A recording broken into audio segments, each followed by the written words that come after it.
दाखवलेलं आहे.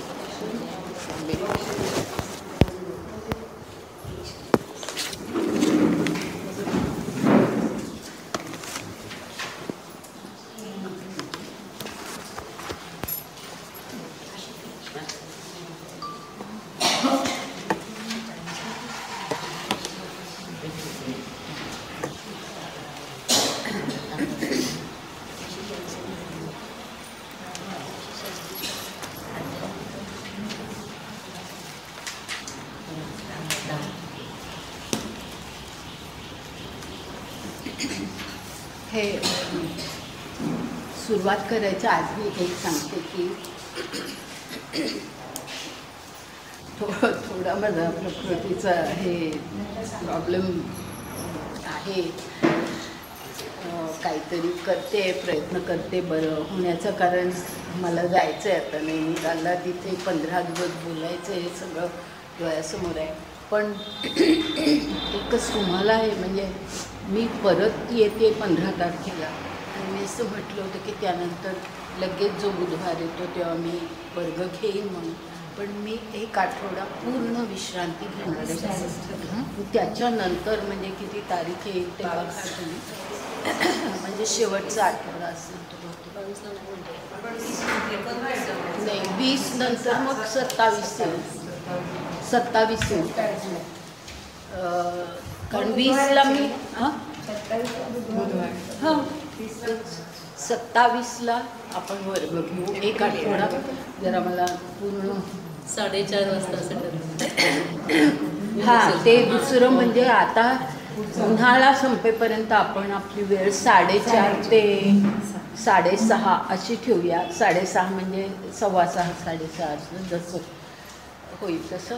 आणि फक्त ज्या वेळेला आपला गुरुवारी वर्ग होतो म्हणजे 3ऱ्या आठवड्यामध्ये त्या दिवशी मात्र आपल्याला 5:45ला संपायला पाहिजे. कारण इथे 6 वाजता दुसरं काही कार्यक्रम असतो. तर ते सगळ्यांनी लक्षात ठेवा. वेळ विसरू नका. 4:30ला वर्ग होईल आणि तो 27 एप्रिलला होईल. आता मध्ये एक आठवडा 27ला 26ला येणार.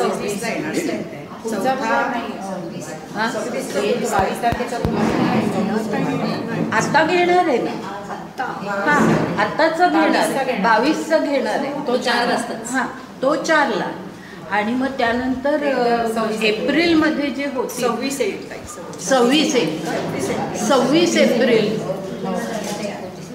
26 एप्रिलला 4:30 वाजता वर्ग होईल.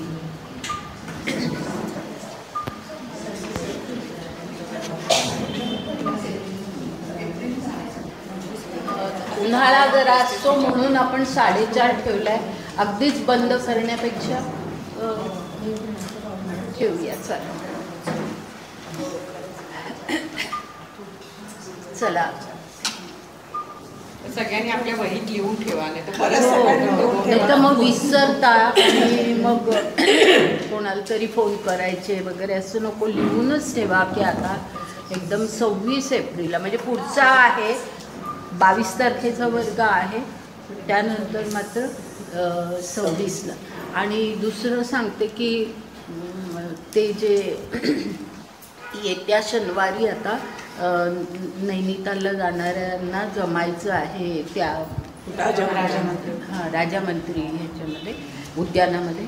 तर मी कदाचित येणार नाही.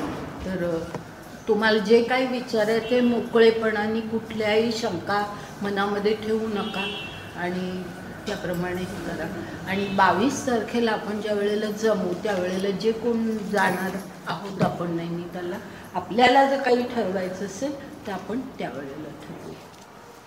एक सांगते, त्या गांधींचा फोन आला होता.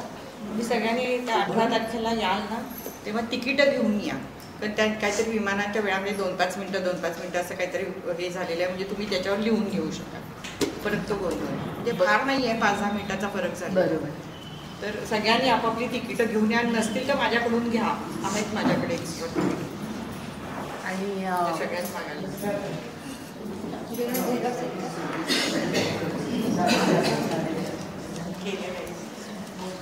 आणि ते तिकीट जे असतं त्याच्यातच रिटर्न तिकीटही असतं, त्यामुळे ते नीट सांभाळून ठेवा, नाहीतर आपलं गेल्यानंतर ते कुठेतरी गेलं असं करू नका, परत येताना ते लागणार आहे.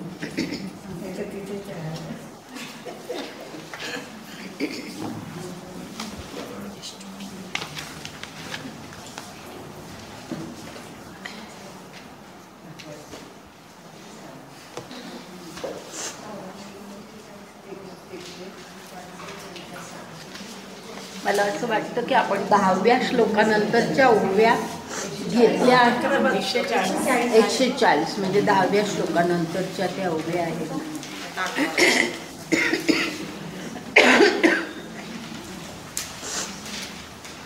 त्या सुंदर त्या ओव्या आहेत की ज्याच्यामध्ये भगवंत असं म्हणतात की हा भक्त माझ्यावरती एवढा प्रेम करतो की त्याला मी काहीतरी देणं लागतो, तर काय मी द्यावं, मी त्याला जे द्यावं ते त्यांनी आपणच स्वतः घेतलेलं आहे. पण असं म्हणताना मग शेवटी असं त्यांनी म्हटलेलं आहे की मी त्याला जी काही त्याची भक्ती आहे, ज्या भक्तीचं सुख आहे जे तेची सुख आगळे वाढे म्हणजे 33वी ओवी आहे.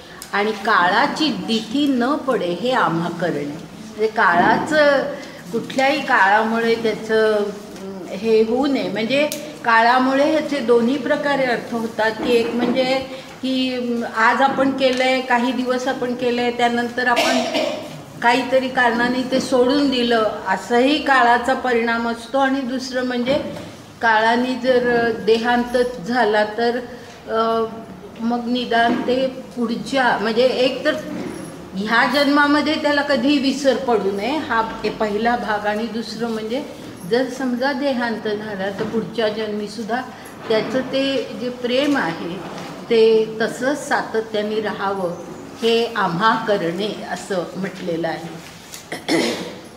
आणि म्हणून शेवटी असं म्हटलंय त्यांनी 140च्या थोडंसं आधी की आपण विण जे एक ते तैसेची सुख साजूक सप्रेमळा लागी देख दे ठेविले जतन.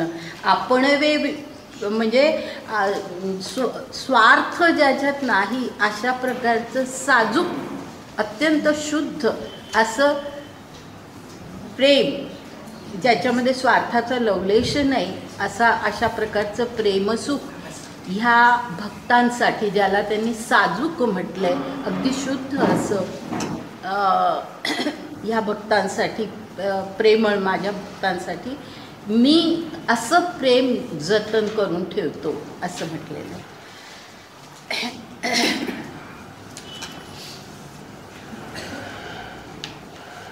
आणि असं मी त्यांना प्रेम देतो आणि असे प्रेमळ भक्त मी घेतो असा शेवट त्या ठिकाणी 140व्या ओवीमध्ये केला आहे.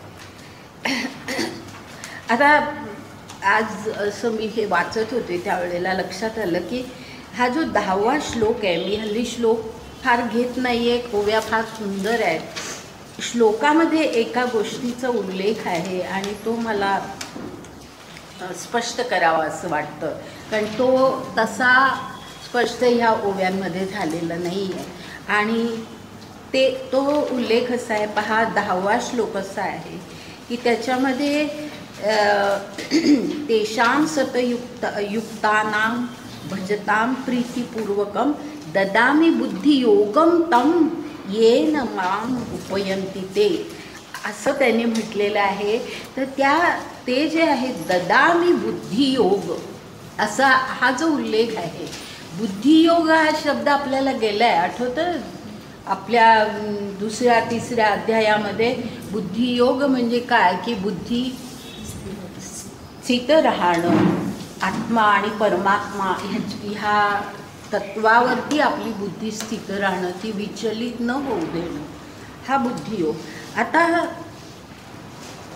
हे भक्त तर असे आहेत की जे प्रीतिपूर्वक माझी भक्ती करतात, अत्यंत प्रीती आहे, प्रेम आहे त्या भक्तीमध्ये, अशी ते भक्ती करतात.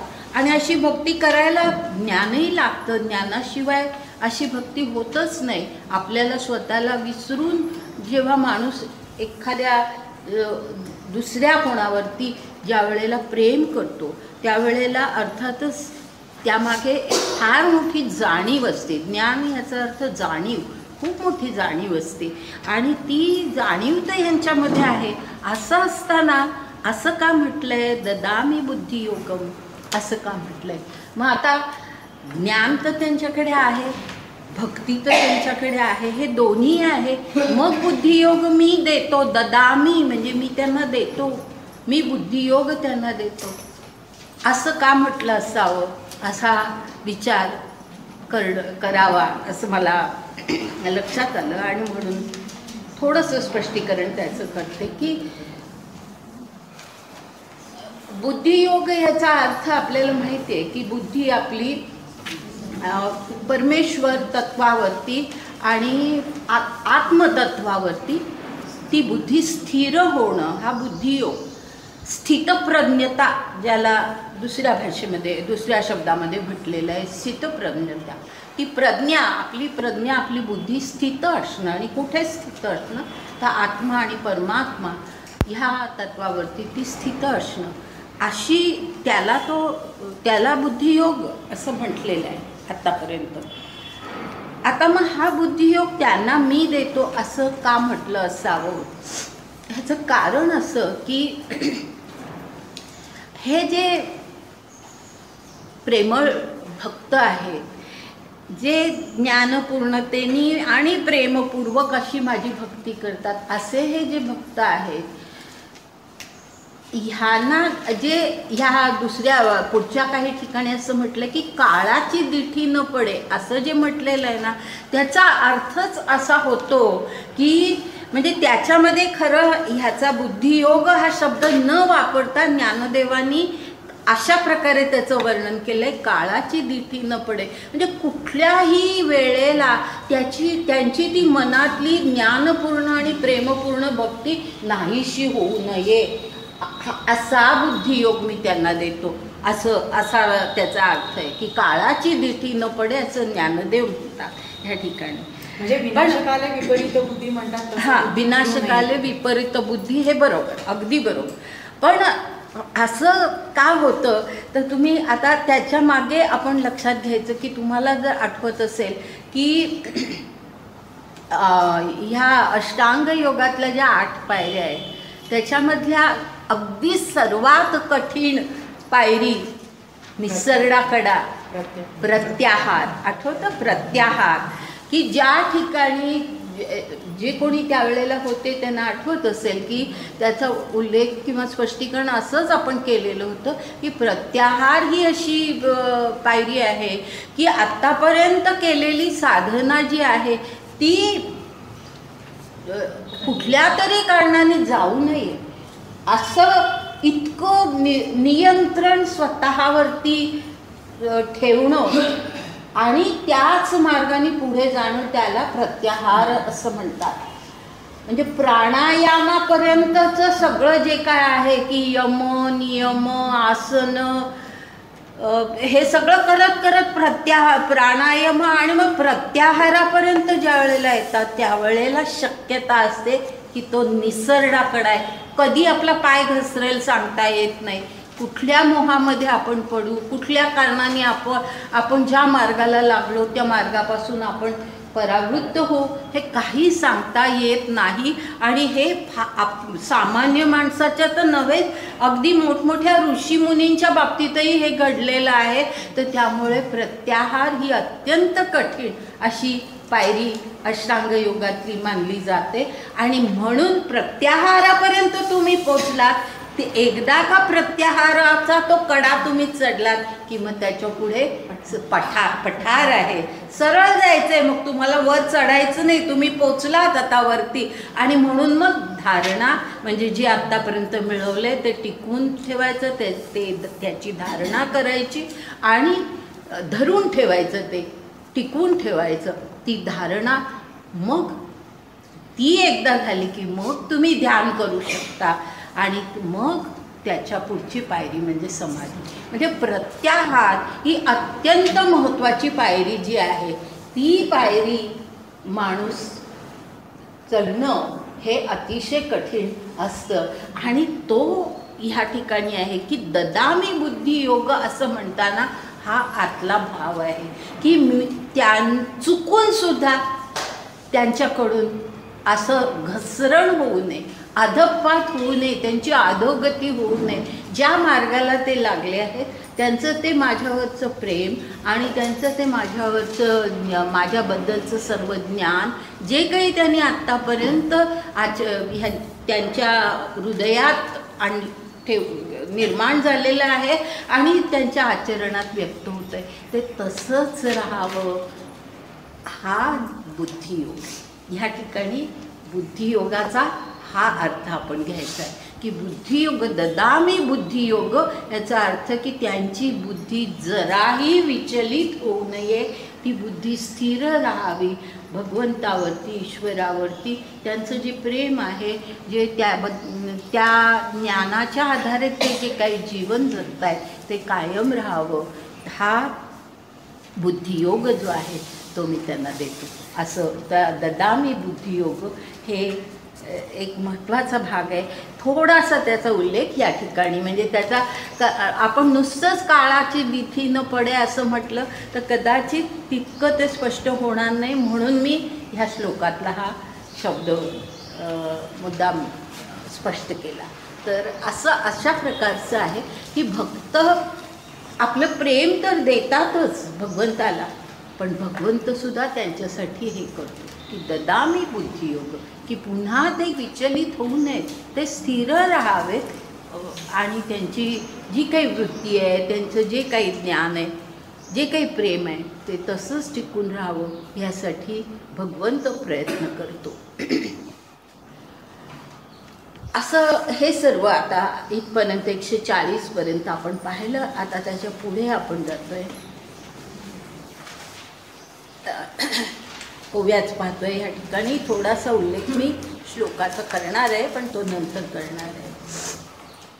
म्हणून मज आत्मयाचा भाव. आता आत्तापर्यंत सगळं लक्षात आलंय असं मी गृहीत धरते आणि आता पुढे जाते.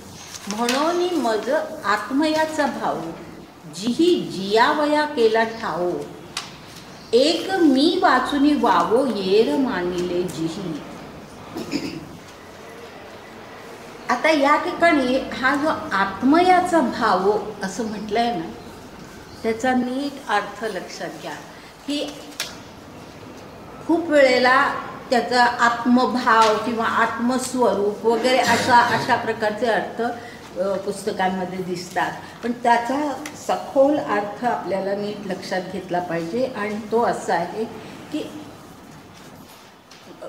आत्मयाचा भाव म्हणजे ह्या ठिकाणी भगवंत असं म्हणतायत की त्या अशा या प्रेमळ भक्तांच्या मध्ये, त्यांच्या शरीरामध्ये मी आत्मा ह्या स्वरूपामध्ये जो आहे तो जो आत्मभाव, आत्मा या स्वरूपामध्ये मी जो त्यांच्यामध्ये आहे, जिही जियावया केला ठाओ, म्हणजे त्या आत्मभावावरतीच ते जगतात. म्हणजे आपल्या हृदयामध्ये ईश्वर आहे हे कायम त्यांच्या मनामध्ये असतं आणि त्या ज्ञानावरती किंवा त्या भावावरती ते त्यांचं पूर्ण जीवन व्यतीत करत असतात. की त्यांना म्हणजे तो ईश्वर हेच आपलं स्वरूप, आत्मा आपलं स्वरूप म्हणजेच ईश्वर आपलं स्वरूप, हा त्यांचा भाव असतो.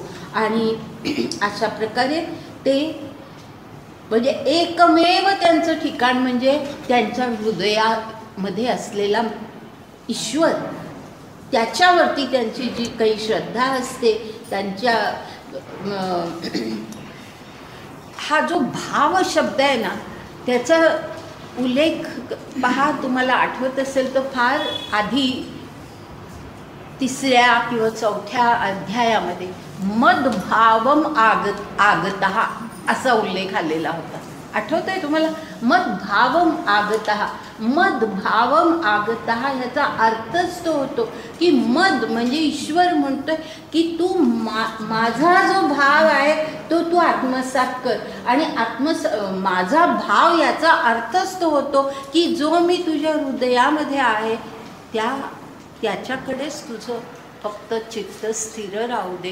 तो मदभाव आहे आणि तो त्या मदभावावरती, अशा प्रकारच्या भावावरती ते पूर्णपणे त्यांचं लक्ष स्थिर असतं आणि त्या प्रकारे ते जियावया केला ठावो.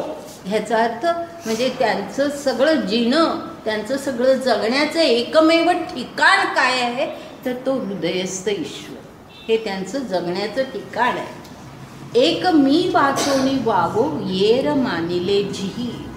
म्हणजे माझ्याशिवाय बाकीचं सगळं हे येर म्हणजे वेगळं वेगळं काहीतरी.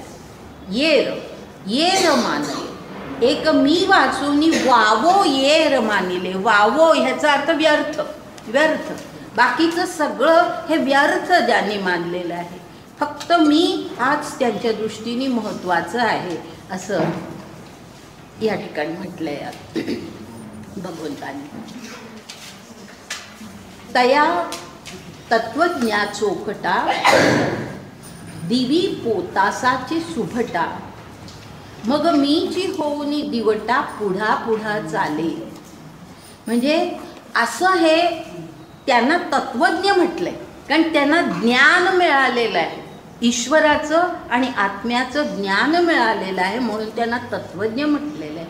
तया तत्वज्ञा चोखटा म्हणजे अत्यंत चोख म्हणजे शुद्ध चांगल्या प्रकारचं असे हे तत्वज्ञ जे आहेत त्यांच्या बाबतीत काय म्हणजे मी काय करतो तर दिवी पोतासाची सुभटा मग मीची होऊनी दिवटा पुढा पुढा चाले.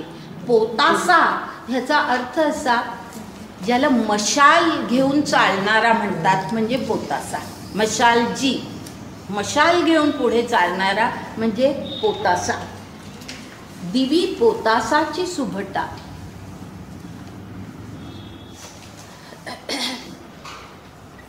मी त्या तत्वज्ञांच्या पुढे मशालजी होऊन चालतो. आणि कसा मग मीची होऊनी दिवटा पुढा पुढा चाले. म्हणजे मीच त्यांचा दिवा होतो. ज्ञानरूपी दिवा मीच होऊन जातो. त्यांचा ज्ञानरूपी दिवा मीच होऊन चालतो. म्हणजे त्यांना कधीही अंधारामध्ये त्यांनी राहू नये म्हणून मी काळजी घेतो की मी त्यांना सतत प्रकाश दाखवतो. दिवटा होतो म्हणजे मी दिवाच मी होऊन जातो. प्रकाश त्यांना मी देतो आणि त्या प्रकाशात अंधार याचा अर्थ अज्ञान आणि प्रकाशाचा अर्थ ज्ञान. तर त्यांचं ज्ञान हे कधी संपू नये, ते सतत प्रकाशात राहावेत ह्यासाठी मी काळजी घेतो.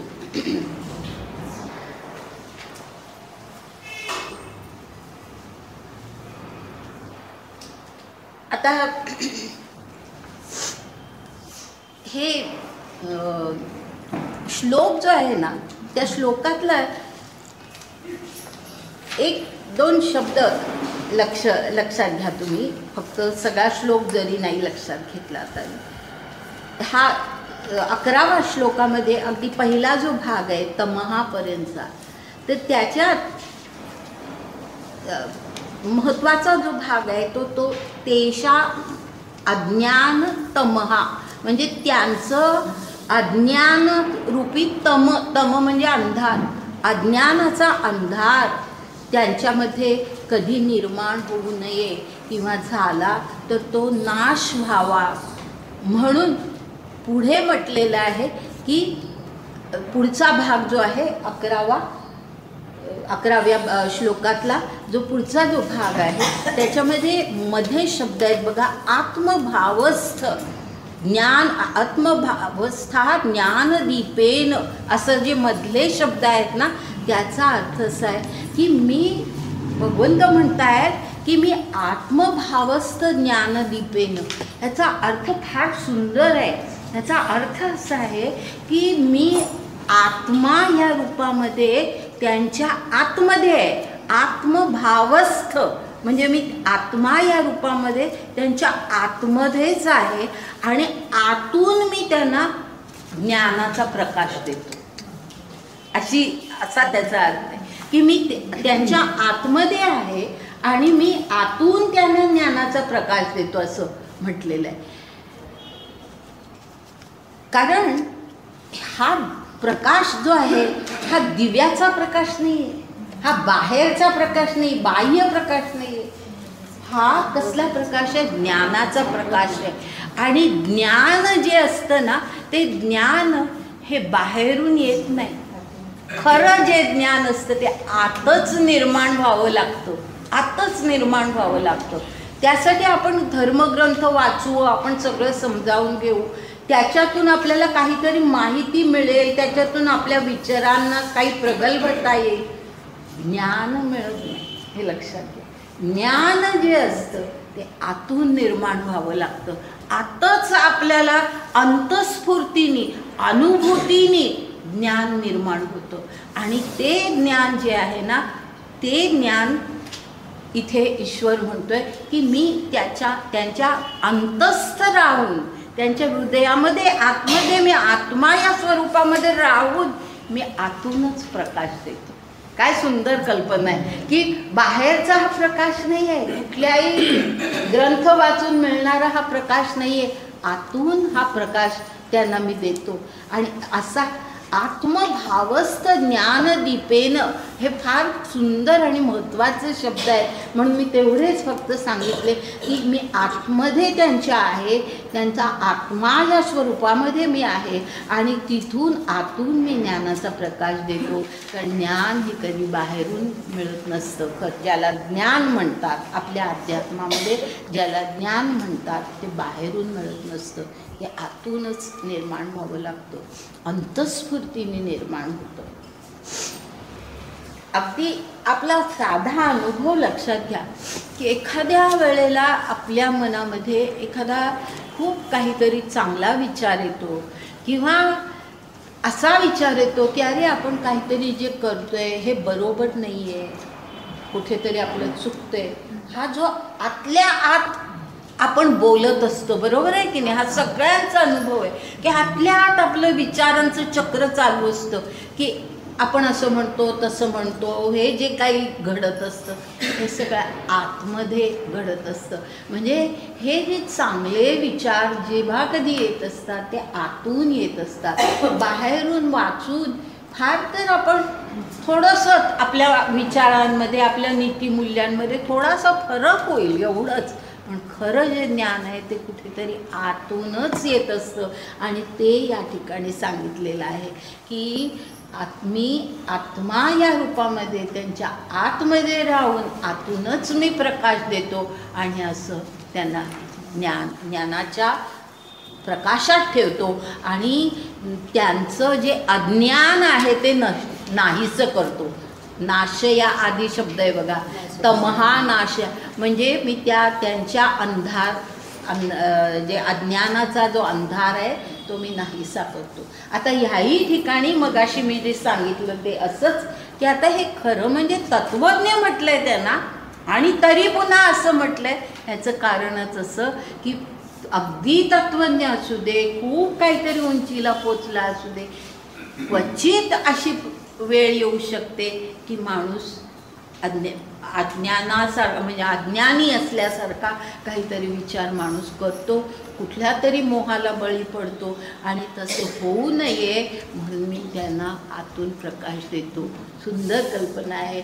आणि म्हणून ते जे सगळं जे आहे ना, पोतासा म्हटलेलं आहे, दिवटा म्हटलेला आहे, त्या सगळ्याचे खरे अर्थ हे आहेत की हा पोतासा कुठे आहे? बाहेरून चालणारा नाही, मशाल घेऊन बाहेरून नाही चालत आहे, तो आतच आहे. तर ते जे श्लोकातले फार सुंदर शब्द आहेत ते तसेच्या तसे इथे आलेले नाहीत. म्हणून मी मुद्दाम सांगते की ते अशा प्रकारे त्याचा अर्थ आहे आणि तो आपण लक्षात घेतला पाहिजे.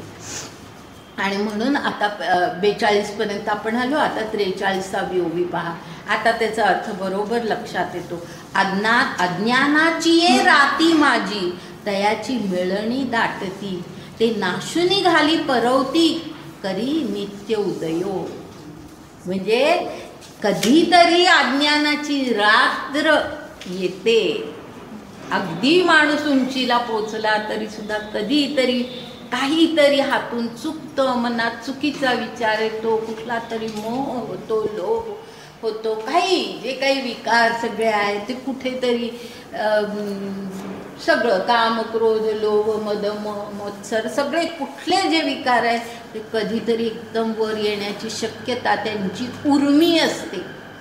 त्याला इंग्लिशमध्ये म्हणतात व्हायटल्स म्हणतात, म्हणजे त्या उर्मी असतात, इन्स्टिंक्ट्स आपले इम्पल्सेस, आपल्या पॅशन्स असं ज्यांना इंग्लिशमध्ये म्हटलं जातं. पॅशनला काही तुम्ही कंट्रोलच करू शकत नाही. I am passionate about it असं कधी म्हणतो आपण की नाही मला त्याच्याशिवाय चालतच नाही, मला ते पाहिजेच, त्याला पॅशन म्हणतात ना. म्हणजे ती उर्मी असते. तर ती अशा ज्या काही अज्ञानाच्या उर्मी येतात चुकून, त्याला म्हटलंय अज्ञानाची ये राती माझी. रात्र आहे ती, अंधार आहे, अज्ञानाचा अंधार रात्र म्हटलंय. अज्ञानाची ये राती माझी तयाची मिळणी दाटती. म्हणजे कुठे सगळं मिळणी दाटती, म्हणजे तो सगळं अशा चुकीच्या गोष्टींकडे तो आता जाण्याची शक्यता असते. ते नाशुनी घाली परवती, म्हणजे ते सगळं मी नष्ट करतो, त्यांचं ते अज्ञान नष्ट करतो. करी नित्य उदयो असं तो शब्द आहे, नित्य उदय. म्हणजे अंधार कधी पडणारच नाही, नित्य उदय, नित्य उदय.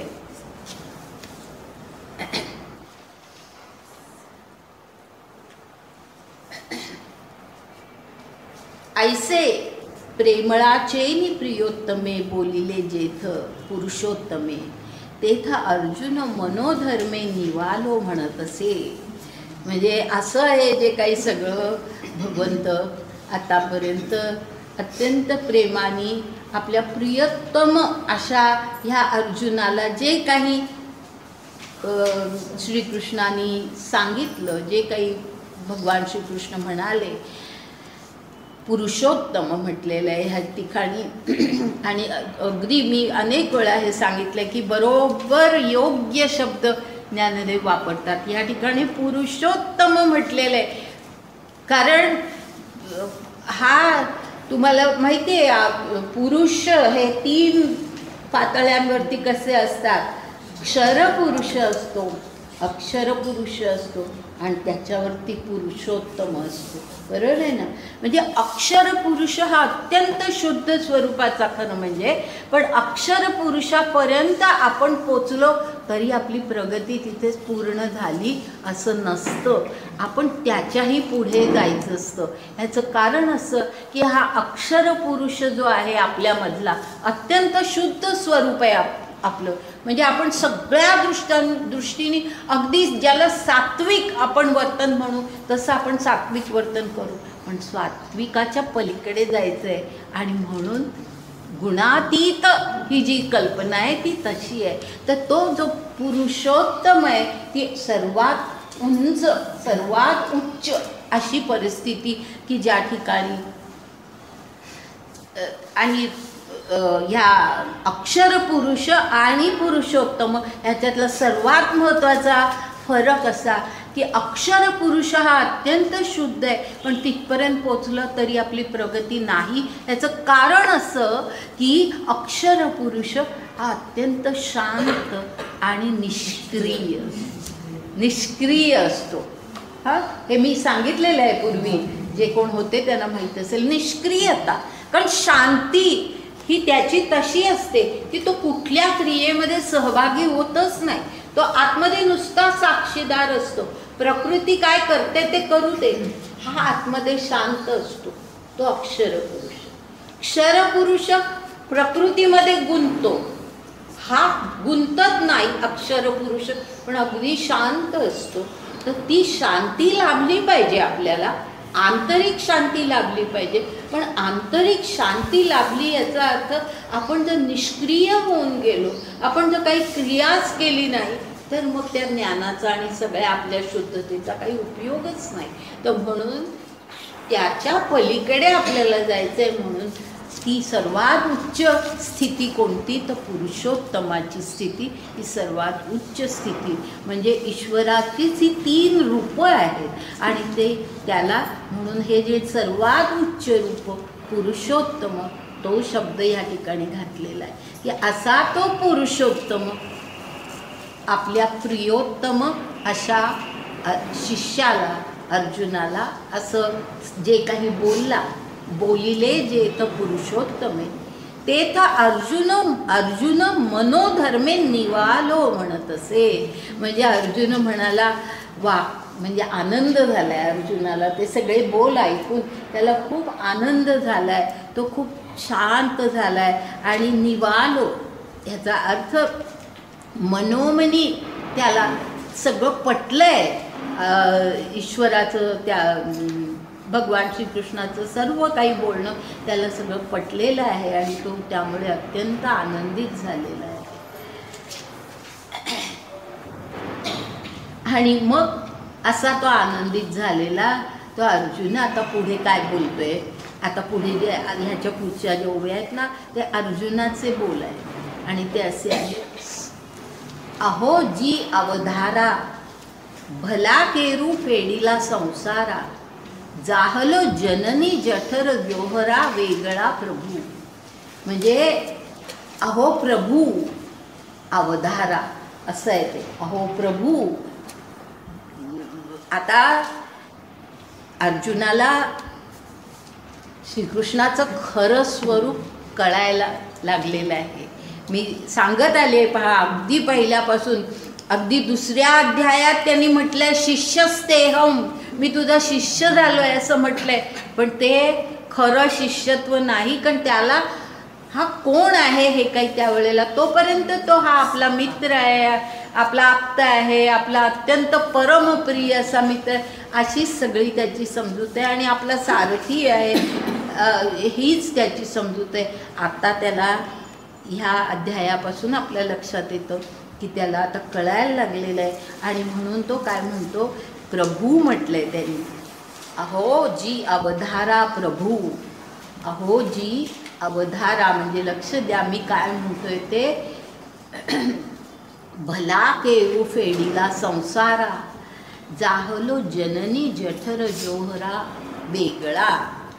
म्हणजे तुम्ही जे काही मला आत्तापर्यंत जो काही बोध मला तुम्ही आत्तापर्यंत दिलेला आहे त्यामुळे माझ्यामध्ये काय परिवर्तन झालं आहे आता, तर फेडीला संसारा म्हणताय. भला केरू फेडीला संसारा म्हणजे तुम्ही मला ह्या संसार चक्रातून वाचवलंय.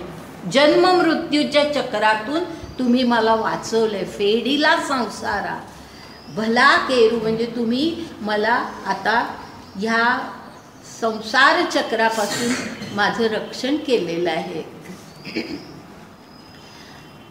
आणि तेच अधिक स्पष्ट पुढे केलंय. जाहलो जननी जठर जोहरा वेगळा. हा जोहरा जो शब्द आहे ना त्याचा अर्थ खरा म्हणजे अग्निकुंड असा आहे. अग्निकुंड. पण जठर म्हणजे आपण जे शारीरिक शास्त्रांमध्ये जठर याचा अर्थ घेतो तो नाही आहे. जठर याचा अर्थ या ठिकाणी गर्भाशय असाच होतो. तर गर्भाशयातला एकूण जी काही आतमध्ये त्या गर्भाला ज्या परिस्थितीतून जावं लागतं त्याला जोहरा असं म्हटलंय. अग्निकुंड म्हणजे काय वेगवेगळ्या ह्याच्यातून तो गर्भ जात असतो तर त्या ह्याला जोहरा म्हटलेलं आहे. आणि हे अनेक संतांनी तुकारामांनी सुद्धा ह्या गोष्टीचा उल्लेख केलेला आहे की गर्भामध्ये जे काही त्या गर्भाशयामध्ये जे काही त्या गर्भाला सहन करावं लागतं ते आता नको असं अशा प्रकारचे उल्लेख अनेक संतांनी केले. तसंच ह्या ठिकाणी म्हटलंय जाहलो जननी जठर जोहरा वेगळा म्हणजे त्याच्यापासून मी आता मुक्त झालो, वेगळा झालो. मला आता पुन्हा कुठल्याही जननीच्या गर्भामध्ये जाण्याची वेळ येणार नाही. म्हणजेच मला आता पुनर्जन्म नाही. मी संसार चक्रातून, या जन्म मृत्यूच्या चक्रातून, संसार चक्र याचा अर्थ जन्म मृत्यूचं चक्र, त्याच्यातून मी आता मोकळा झालेलो आहे. जी जन्मले पण आपुले हे, आजी मिया डोळा देखिले, जीवित हाता चढले मज आवडत असे. म्हणजे ह्या ठिकाणी फार सुंदर अर्थ आहे की भगवंताला म्हटलेलं आहे अर्जुनाने की जन्मले पण आपुले हे आजी मिया डोळा देखिले. आता हे कुठलं जन्मले पण, कारण जन्म याचा अर्थ आपण नेहमी शारीरिक जन्म म्हणजे जो बालकाचा जन्म होतो तो घेतो, पण तो अर्थ नाही आहे या ठिकाणी. आज मी माझा स्वतःचा जन्म पाहिला डोळ्यांनी असं तो म्हणतोय. याचा अर्थ असा की आज माझा नवीन जन्म झाला आहे, आज माझा नवीन जन्म झाला आहे. जे बोध तुम्ही मला आत्तापर्यंत दिला त्या बोधामुळे आज माझा नवा जन्म झालेला आहे आणि तो मी प्रत्यक्ष डोळ्यांनी पाहिला आहे. कारण मला पाहिला याचा अर्थ की मला तो जाणवला आहे. माझ्यातला सगळा बदल, माझ्यातलं सगळं परिवर्तन मला पूर्ण जाणवलं आहे. जो बोध मला आत्तापर्यंत झाला नव्हता तो सगळा बोध तुम्ही मला दिला आणि म्हणून माझा नवीन जन्म झाला आणि तो मी माझ्या डोळ्यांनी पाहिला म्हणतो. म्हणजे मी अनुभवला माझा जन्म, नवीन जन्म. ह्याचा अर्थ मी आज ज्ञानपूर्ण असा, बोधपूर्ण अशी जी माझी स्थिती आहे, हा माझा नवीन जन्म आहे, तो तुमच्यामुळे झालेला आहे आणि तो मी पाहिला. आणि पुढे म्हटलंय जीवित हातात चढले मज आवडत असे. म्हणजे जीवित हातात चढले म्हणजे जीवन माझ्या हाती आलंय, जीवन माझ्या हाती आलंय. कारण आता मला बोध झालाय, माझ्या जीवनाला मी हवं तसं वळण आता देऊ शकणार आहे. त्या अर्थाने जीवन माझ्या हाती आलंय असं आहे की मी माझ्या जीवनाला या बोधाच्या आधारे हवं तसं वळण देऊ शकणार आहे. त्याला जीवित हातात चढले मज आवडत असे. म्हणजे मला जसं हवं आहे, मला जसं आवडतं, जसं जीवन असलं पाहिजे असं मला वाटतं, तसं जीवन माझ्या हाती आलेलं आहे आता.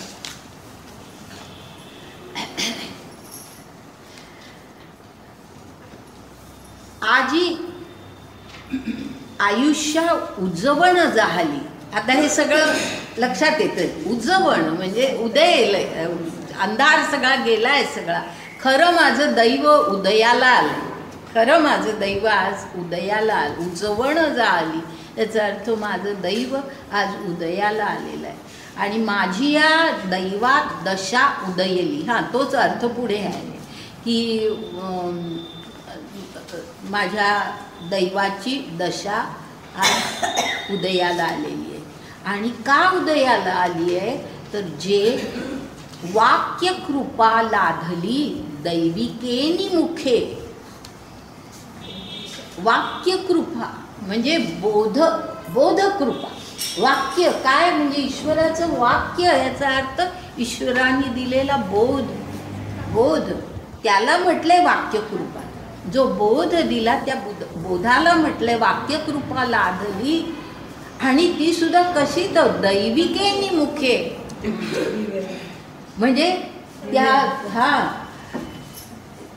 जो म्हणजे नुसता देव असा त्याचा अर्थ नाही की जो असा ज्याला पुरुषोत्तम म्हटलंय असा, आणि त्याला दैविक म्हटलं म्हणजे दैव सुद्धा जो माझं बदलू शकतो असा तो, म्हणून त्याला दैविक म्हटलंय. माझं दैव त्याने बदललंय.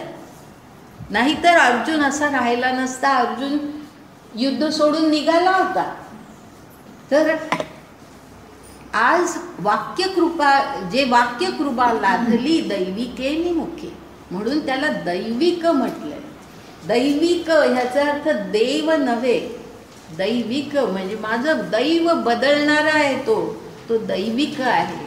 त्याच्या मुखातूनच मला बोध आज प्राप्त झाला.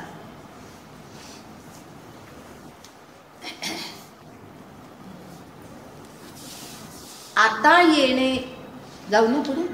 आता येणे वचन तेजाकारे, फिटले आतील बाहेरील अंधारे, म्हणून देखत असे साचोकारे स्वरूप तुझे.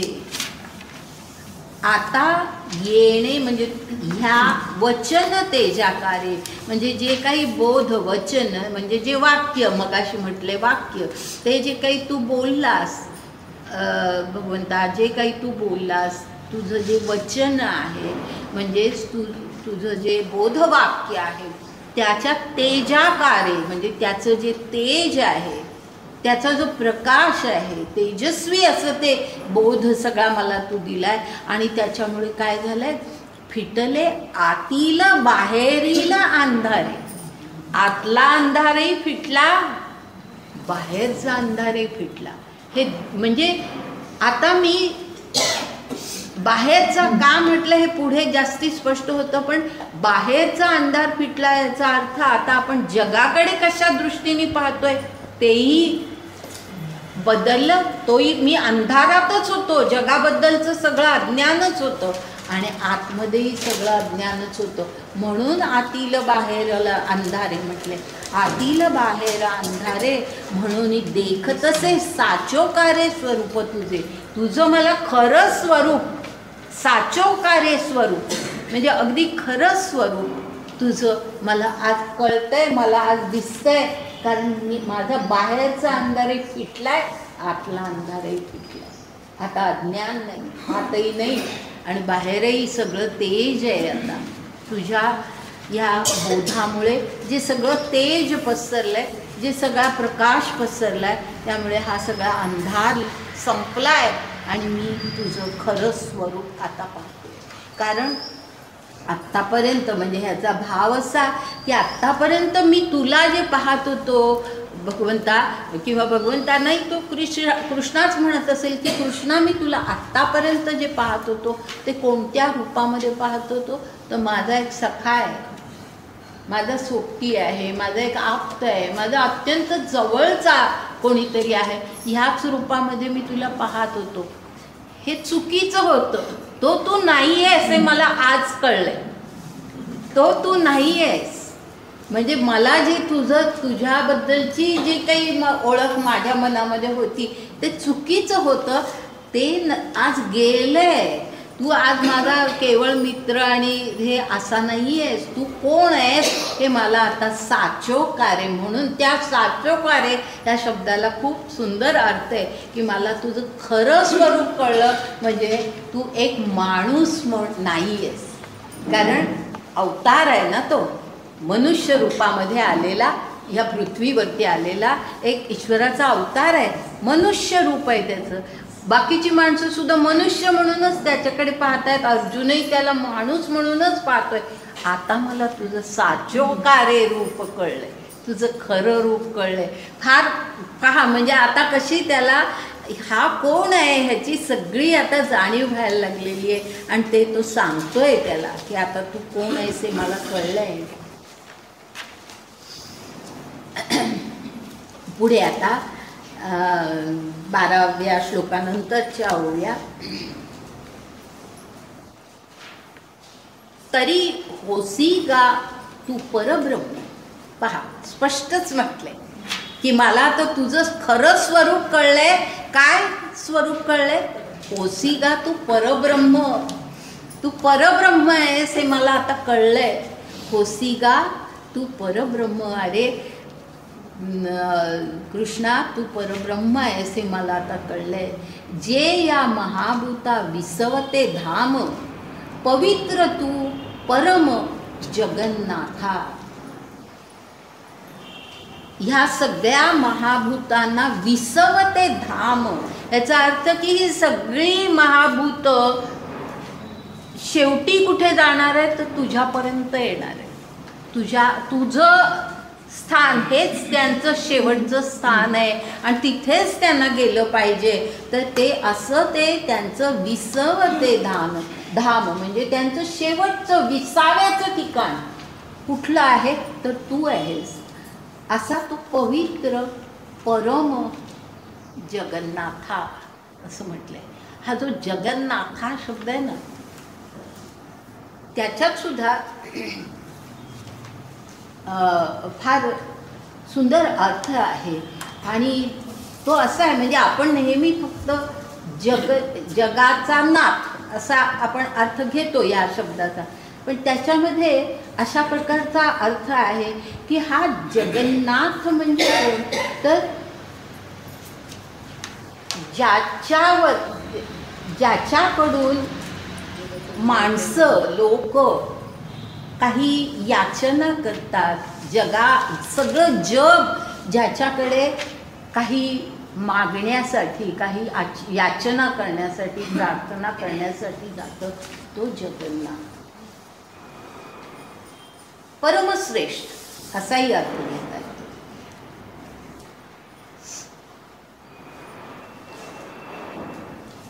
हा शब्द आणखीन एका प्रकारे पुढे आलेला आहे, तो नंतर सांगते.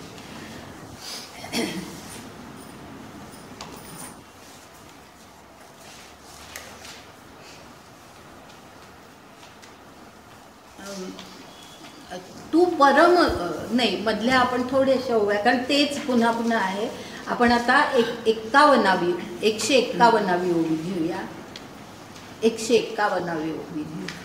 अनादि सिद्ध तू स्वामी, अनादि सिद्ध तू स्वामी, जो ना कळीजी जसी जन्मधर्मी, तो तू हे आम्ही जाणितले आता. म्हणजे तू अनादि आहेस. अनादि म्हणजे सर्वांच्या आधी तू अस्तित्वात होतास. अनादि म्हटलंय. अनादि ह्याचा अर्थच तो आपण जी रोज प्रार्थना करतो, ज्याच्यामध्ये आपण आद्या म्हणतो, तो आद्य म्हणजेच अनादि, सर्वात आधीचा. आता ह्या अनादि शब्दामध्ये श्लोकातले थोडेसे शब्द नंतर घेईन, त्याच्यामध्ये हा येईल कदाचित. तर हा अनादि शब्द जो आहे ना, त्याच्यामध्ये कसा भाव आहे पहा, लक्षात घ्या की त्याला कसं मराठीमध्ये कसे शब्द, बिईंग अँड बिकमिंग हे दोन वेगळे शब्द आहेत. लक्षात येते तुमच्या मी काय म्हणते ते? बिईंग हां असणे, हां बिईंग म्हणजे असणे, आणि बिकमिंग म्हणजे होणे. होणे हा जो आहे हा आहेच, त्याला अनादि. लक्षात आलं मी काय म्हणते ते? आहेच तो बिईंग.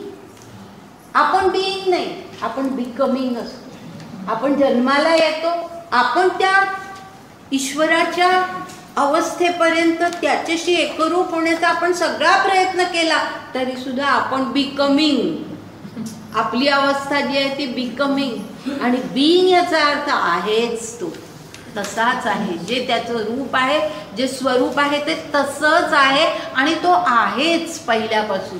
त्याला म्हणजे असणे आणि होणे ह्याच्यामध्ये जो फरक आहे ना, तो आपण लक्षात घेतला तर अनादि शब्दाचा अर्थ बरोबर आपल्याला कळतो. अनादि ह्याचा अर्थ तो आहे की आहेच तो. तो कधीपासून आहे आपल्याला माहीत नाही, आहेच, सर्वांच्या आधीपासून तो आहेच. तर असा तो अनादि. अनादि सिद्ध तू स्वामी, तू तसा अनादि आहेस, हे सिद्धच आहे. जो ना कळीजसी जन्मधर्मी, म्हणजे जन्मधर्मी ह्याचा अर्थ की आपण ज्या वेळेला शरीर ह्या दृष्टीने आपण ज्या वेळेला परमेश्वराचा विचार करायला जातो, किंवा आपल्या डोळ्यांना आपल्याला तो दिसला पाहिजे अशा काहीतरी आपण ज्या अपेक्षा करतो, तो काय असतो? जन्मधर्म. म्हणजे आपण ह्या जगात आहोत आणि आपल्या बुद्धीला तो कळला पाहिजे, आपल्या डोळ्यांना तो दिसला पाहिजे, आपल्या कानांना तो ऐकायला आला पाहिजे, काहीतरी घडलं पाहिजे. म्हणजे जी आपली ज्ञानेंद्रिय आहेत, त्या ज्ञानेंद्रियांना तो ज्या वेळेला कळतो त्यावेळेलाच आपण तो खरं आहे असं आपण म्हणू. त्याला म्हणतात जन्मधर्म. आलं लक्षात मी काय म्हणायचं मला ते? की जन्मधर्म ह्याचा अर्थ तो आहे की अशा प्रकारे ज्या वेळेला आपण विचार करतो की नाही मग ईश्वर आहे कुठे दाखवा बरं, काय पुरावा आहे, हे जे सगळे शब्द असतात तो जन्मधर्मी विचार असतो. तर जन्मधर्मी जो माणूस विचार करेल त्याला कधी तू कळणारच नाही. तर म्हणून त्याने म्हटलेलं आहे तू ना कळी जिसी जन्मधर्मी तू कळणारच नाहीस. ज्या वेळेला माणूस अशा प्रकारे विचार करेल आपल्या बुद्धीला तो आकलन झाला तरच तो खरा, आपल्या ज्ञानेंद्रियांना तो कळला तरच तो खरा, असं ज्या वेळेला आपण म्हणतो त्यावेळेला ते जन्मधर्मातलं आपलं वागणं असतं. आणि अशा वागण्याला ईश्वर कधी दिसणारच नाही, ईश्वर कधी कळणारच नाही. म्हणून तो जो नाकळी जसी म्हणजे तुझं आकलन कधी होणारच नाही. जन्मधर्मी विचार आपण केले किंवा जन्मधर्मी माणूस जर असेल तर त्याला तू कधी कळणारच नाही. तो तू हे आम्ही जाणितले आता, असा तू आहेस हे आता मला कळलेलं आहे. असं अर्जुन म्हणतो की मला कळलं आहे की आत्तापर्यंत हे कळलेलं नव्हतं, कारण मी फक्त अशाच दृष्टीने विचार करत होतो. जे काही वाचलं त्याच्यातून जे काही मला कळलं त्या प्रकारेच मी फक्त विचार करत होतो आणि तो सगळा जन्मधर्म होता आणि त्यामुळे मला तू कळला नव्हतास. पण आज मला तू कळलेला आहेस. आणि जे कोणी असे जन्मधर्मी असतात त्यांना तू कळणं शक्य नाही, हे आता मला कळलेलं आहे. आता म्हणजे आता त्याला ईश्वराचं खरं रूप कळायला लागलेलं आहे. आता आपण पुढचं एक ती ओवी आहे ती सोडून देऊया, कारण खूप वेळेला ना ज्ञानदेव तोच विचार सांगायला निरनिराळ्या उपमा वगैरे दृष्टांत वगैरे असे देत तो विचार वाढवतात आणि उगीच मग आपल्या विचारामध्ये फार गुंता निर्माण होतो असं मला वाटतं. म्हणून अशा काही ओव्या मी काय ते त्यांचे अर्थ पुस्तकांमध्ये असतात तेवढे तुम्ही बघा. आता पुढे जाऊ आपण. आता पुढचा 13व्या श्लोकानंतरच्या ओव्या. आता त्यांनी काय म्हटलं की जन्मधर्मी माणसाला हे कधी कळणार नाही, हे मला आता कळलंय. इथपर्यंत अर्जुनाला. आता आणखी एका परीने तो वेगळा विचार मांडतोय. पै आणिकही एके परी, आणखी एका परीने मी तुला सांगतो. आणिकही एके परी इयेची प्रतीतीची येतसे थोरी, जे मागे ऐसेची ऋषीश्वरी सांगितले तुते. म्हणजे इयेची प्रतीतीची येतसे थोरी ह्याचा अर्थ नीट समजला पाहिजे की जो प्रतीती आत्ता मी जो काही अनुभव घेतलाय, अर्जुन म्हणतो की तू जो काही मला बोध दिलास त्या बोधामुळे जो मी काही मला तू कळलायस, हा जो काही तुझा अनुभव मी घेतलेला आहे तो इतका थोर आहे, त्याचा थोरपणा इतका आहे.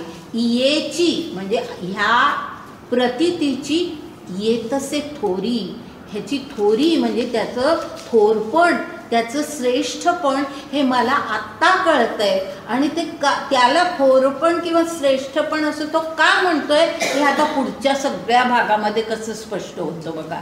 की ह्याला हे किती श्रेष्ठ आहे, हा जी काही मला अनुभव आलाय आणि तू जो मला आता कळलायस ह्याचं थोरपण किती आहे, हा अनुभव किती मोठा आहे, हे असं अर्जुनाला का वाटतं हे आता पुढच्या सगळ्या भागामध्ये स्पष्ट होतं.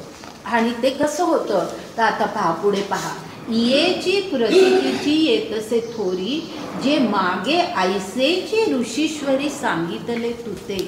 म्हणजे मागे आता अर्जुनाला आठवतंय की मागे पूर्वी कधी अनेक ऋषींनी तुझं असं वर्णन केलं होतं, तुझं जे काही स्वरूप आहे त्याचं वर्णन त्यांनी सांगितलं होतं.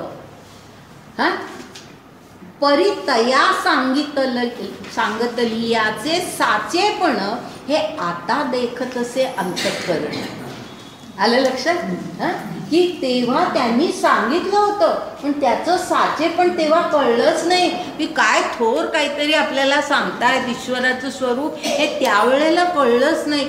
पण आत्ता त्याचं साचेपण किंवा साचपण हे आता देखत असे अंतःकरण, आता माझ्या अंतःकरणाला ते कळायला लागलेलं आहे. जे कृपा केली आपण म्हणून देवा, म्हणजे कृष्णाला म्हटलेलं आहे की तू माझ्यावर कृपा केलीस म्हणून मला हे सगळं आत्ता कळलेलं आहे. पूर्वी त्यांनी सांगितलं त्याचं मला काही महत्त्व वाटलंच नाही. जसं आपलं होतं ना, काही वेळेला आपण आपलं वाचत असतो पण त्याचे अर्थ कळत नाही, त्याचं महत्त्व कळत नाही, त्या शब्दांमध्ये सखोल काय आहे हे आपल्याला कळत नाही. तसं ह्या अर्जुनाचं झालेलं आहे की पूर्वी त्यांनी सांगितलं होतं, म्हणजे आत्ता आठवतंय त्याला की हे मी ऐकलं आहे, तुझं स्वरूप सगळं त्यांनी सांगितलेलं मी ऐकलं होतं, पण मला त्यावेळेला काहीच त्याचं महत्त्व वाटलं नाही, मला खरं आहे ते असं वाटलंच नाही. पण आता ते सगळं खरं आहे, कळतं आहे, कारण तू कृपा केलीस माझ्यावरती. आता तेच पुढे कसं सांगितलंय, एरवी नारदू अखंड जवळा येईल, तोही ऐसेची वचने गाये, परी अर्थ न बुजोनी ठाये, गीत सुखची ऐको. म्हणजे नारद अखंड आमच्या तिथे येऊन हे सगळं जे काही तुझं स्वरूप आहे ते गाऊन सांगत असत, गात असत ते, आणि ते सगळं सांगत असत. परी अर्थ न बुजेनी ठाये, काही आम्हाला त्याचा मोठा काही अर्थ किंवा काही गम्य वाटलंच नाही त्याच्यामध्ये. त्या गीत सुखची ऐको, म्हणजे आम्ही फक्त ते गात होते, त्या गाण्याच्या त्या सुरामध्येच आम्ही रमलो होतो की ते चांगलं गातात. आपलं जसं होतं खूप वेळेला की गाण्यांचे खरंच कित्येक गाणी इतकी अर्थपूर्ण असतात, त्याच्यामध्ये काहीतरी मोठी पार्श्वभूमी असते, पण ती आपल्याला काही जेव्हा माहिती नसते, नुसते आपण त्या सुरांमध्ये रमतो. तसं त्यांनी सांगितले की आम्ही नुसतं त्यांच्या त्या गायनातच रमलो, त्या सुरांमध्येच आम्ही रमलो, आम्हाला त्यातला मोठे पण काहीच कळलं नाही. आणि पुढे मग उदाहरण कसं दिले, हा गा आंधळ्याच्या गावी आपण पे प्रकटले रवी, तरी तीही वोतपलीची घ्यावी, वाचुनी प्रकाश शुकायचा.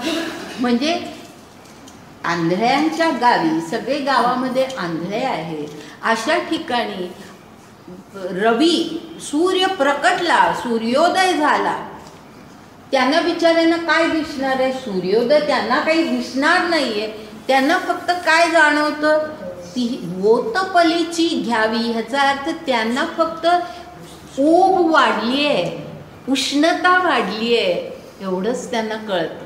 बरोबर आहे ना. आंधळ्यांना सूर्योदय झाल्यानंतर त्या सूर्याची जी ऊब आहे किंवा त्यातला जो उष्णता आहे ती त्यांना जाणवते, पण प्रकाश कुठून त्यांना दिसणार. असं म्हणजे उदाहरण कसं बरोबर दिलेलं आहे की आम्ही आंधळ्यासारखे होतो की आम्हाला फक्त सूरच कळले, सुरांची ऊब आम्हाला कळली, आम्हाला त्याच्यातला अर्थाचा प्रकाश आम्हाला कळला नाही, दिसला नाही. किती सुंदर उदाहरण दिलेलं आहे. येरवी देवर्षीही अध्यात्म गाता, आहाच रागा गैसी जे मधुरता, तेची फावे येर चित्ता न लगेची काही. म्हणजे आता ते एक एक एक एक आठवतंय अर्जुनाला. तो म्हणतो की देवर्षी आमच्याकडे येत असत. देवर्षी म्हणजे जसे राजर्षी मी उल्लेख मागे एकदा केला होता, तसे देवांमध्ये काही ऋषी असे मानले जातात. आता त्यांचा उल्लेख येईल पुढे. तर देवर्षी अध्यात्म गाता, म्हणजे असं अध्यात्म गात सांगायचे, गाणं गात गात अध्यात्माचं म्हणजे बोध आम्हाला द्यायचे. पण आम्ही त्या सगळ्या रागांमधली जी मधुरता आहे तेवढंच, तो गोडवा फक्त सुरांमधला गोडवा आम्हाला कळत असे, बाकी काहीच नलगेची काही म्हणजे बाकी काहीच आम्हाला कळत नव्हतं किंवा भावत नव्हतं म्हणतो ना आपण, आम्हाला कळत नव्हतं याचा अर्थ की आत कुठे जातच नव्हतं, फक्त मधुरता सुरांमधली आम्हाला कळत होती. आणि मग त्या देवर्षींचा उल्लेख पुढे केलेला आहे, म्हणून मी आधी सांगितला नाही. आता पुढच्या ओळीमध्ये पहा. पै असित देवला चेनिही मुखे, मी एवं विधा पुते ऐके, परितई बुद्धी विषय विखे धरली होती. म्हणजे असित आणि देवल यांना देवर्षी असं म्हटले. जो आधी उल्लेख केला आहे ना त्या तो किंवा नारद हा सुद्धा जो उल्लेख आहे तो देवर्षींचा उल्लेख आहे. आसित आणि देवल हे सुद्धा ऋषी होते, मोठे ऋषी होते, महान ऋषी, फार प्राचीन काळातले. या ठिकाणी थोडासा माझा ह्या काळाच्या बाबतीमध्ये ना काही वेळेला मनामध्ये कन्फ्युजन होतं आणि ते माझं या बाबतीत झालेलं आहे. म्हणजे मी स्पष्टच सांगते की ह्यावरती मी जे काही वाचलं त्यामध्ये असा उल्लेख आहे की असित आणि देवल ह्यांनी ऋग्वेदातल्या काही ऋचा त्यांनी हे केलेले आहे, त्यांनी लिहिलेले आहेत असं म्हटलेलं आहे. एका ठिकाणी मी यांच्याबद्दलची माहिती की हे कोण होते म्हणून मी शोधत होते, तर ते असित आणि देवल यांचा उल्लेख ऋग्वेदातल्या काही ऋचा त्यांच्या आहेत असा उल्लेख आहे. आणि आता तसं म्हटलं तर इथे असित देवलाचेनी मुखे म्हटले, म्हणजे त्यांच्या तोंडून आम्ही ऐकलं. आता हा तर महाभारताचा काळ बरोबर आहे, आणि महाभारत हे ऋग्वेदानंतर कितीतरी काळाने झालेलं आहे, जवळजवळ 2000 वर्ष मध्ये गेलेली. तर मला थोडंसं या बाबतीमध्ये थोडी मनामध्ये शंका आली म्हणून मी सांगते. मला आणि त्या शंकेचं निरसन मला झालेलं नाही. मी खूप वाचलं त्याच्यावरती की कोण होते हे असित आणि देवल. तर त्यांचा उल्लेख असा आहे की खूप महत्त्वाच्या अशा काही विचार त्यांनी हे केलेले आहेत. पण तरीसुद्धा ते जर ऋग्वेद कालीन असतील तर ह्या ठिकाणी त्यांच्या मुखातून आम्ही ऐकलं असं अर्जुन कसं म्हणेल. मला थोडं इथे शंका आली आहे आणि म्हणून मग मी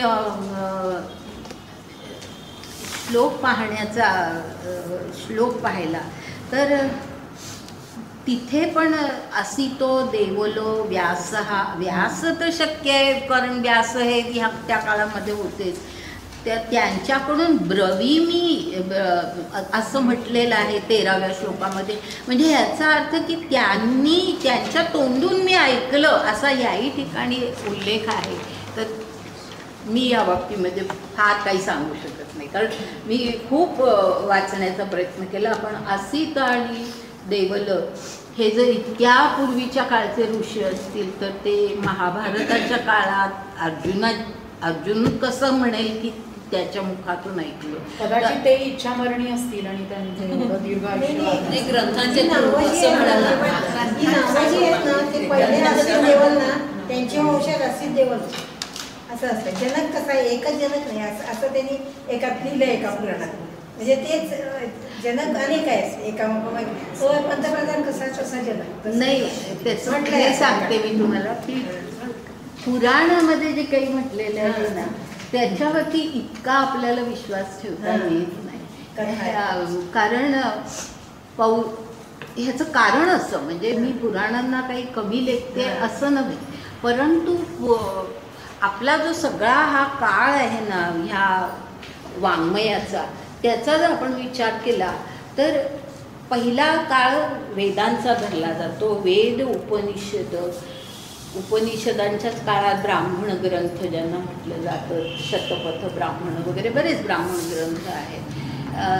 आता मी त्याच्या फार खोलात शिरत नाही, पण ते ग्रंथ आहे.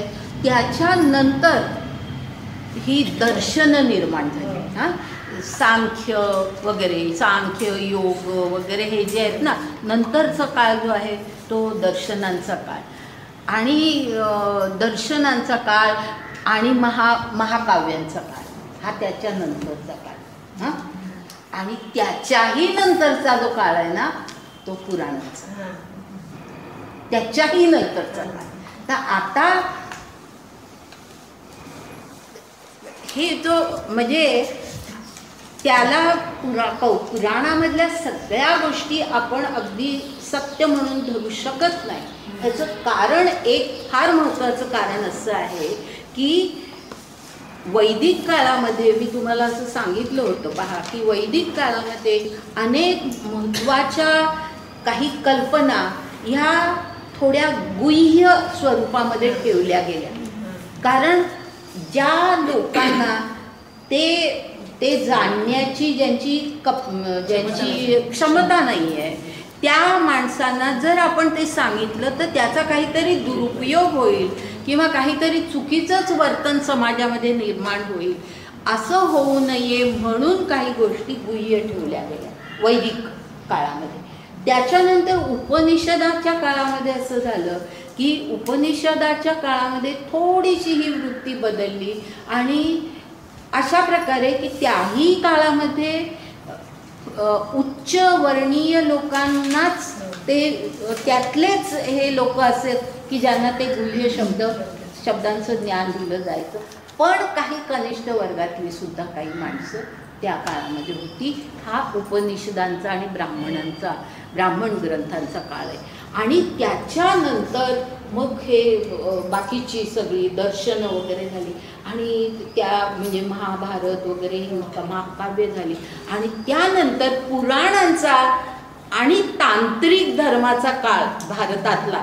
तांत्रिक धर्माचा उल्लेख मी केलेला आहे, आठवतं ना की तांत्रिक धर्म जो आपल्याला इतका फार माहितीचा नाही आहे परंतु बंगाल वगैरे ह्या भागामध्ये खूप आहे तांत्रिक. म्हणजे जसे मंत्रांनी काही गोष्टी करता येतात त्याचप्रमाणे तांत्रिक पद्धतीने म्हणजे एक प्रकारचा गूढवाद त्याच्यामध्ये असतो, थोडीशी जादू असल्यासारखा प्रकार असतो. तर हे सगळीकडे आपल्या समाजात नाही, इतरही म्हणजे इतरही देशांमध्ये ह्या अशा प्रकारचे गूढवाद वगैरे होते.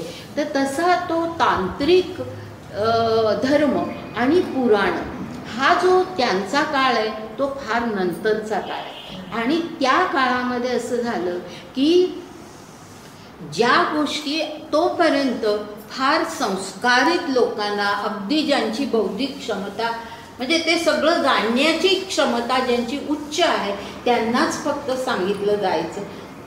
तसं न करता ज्ञानाचा प्रसार जास्तीत जास्त करण्याचा प्रयत्न केला गेला. म्हणजे अगदी तळागाळातल्या लोकांना सुद्धा ज्ञान पोचवण्याचा प्रयत्न केला गेला.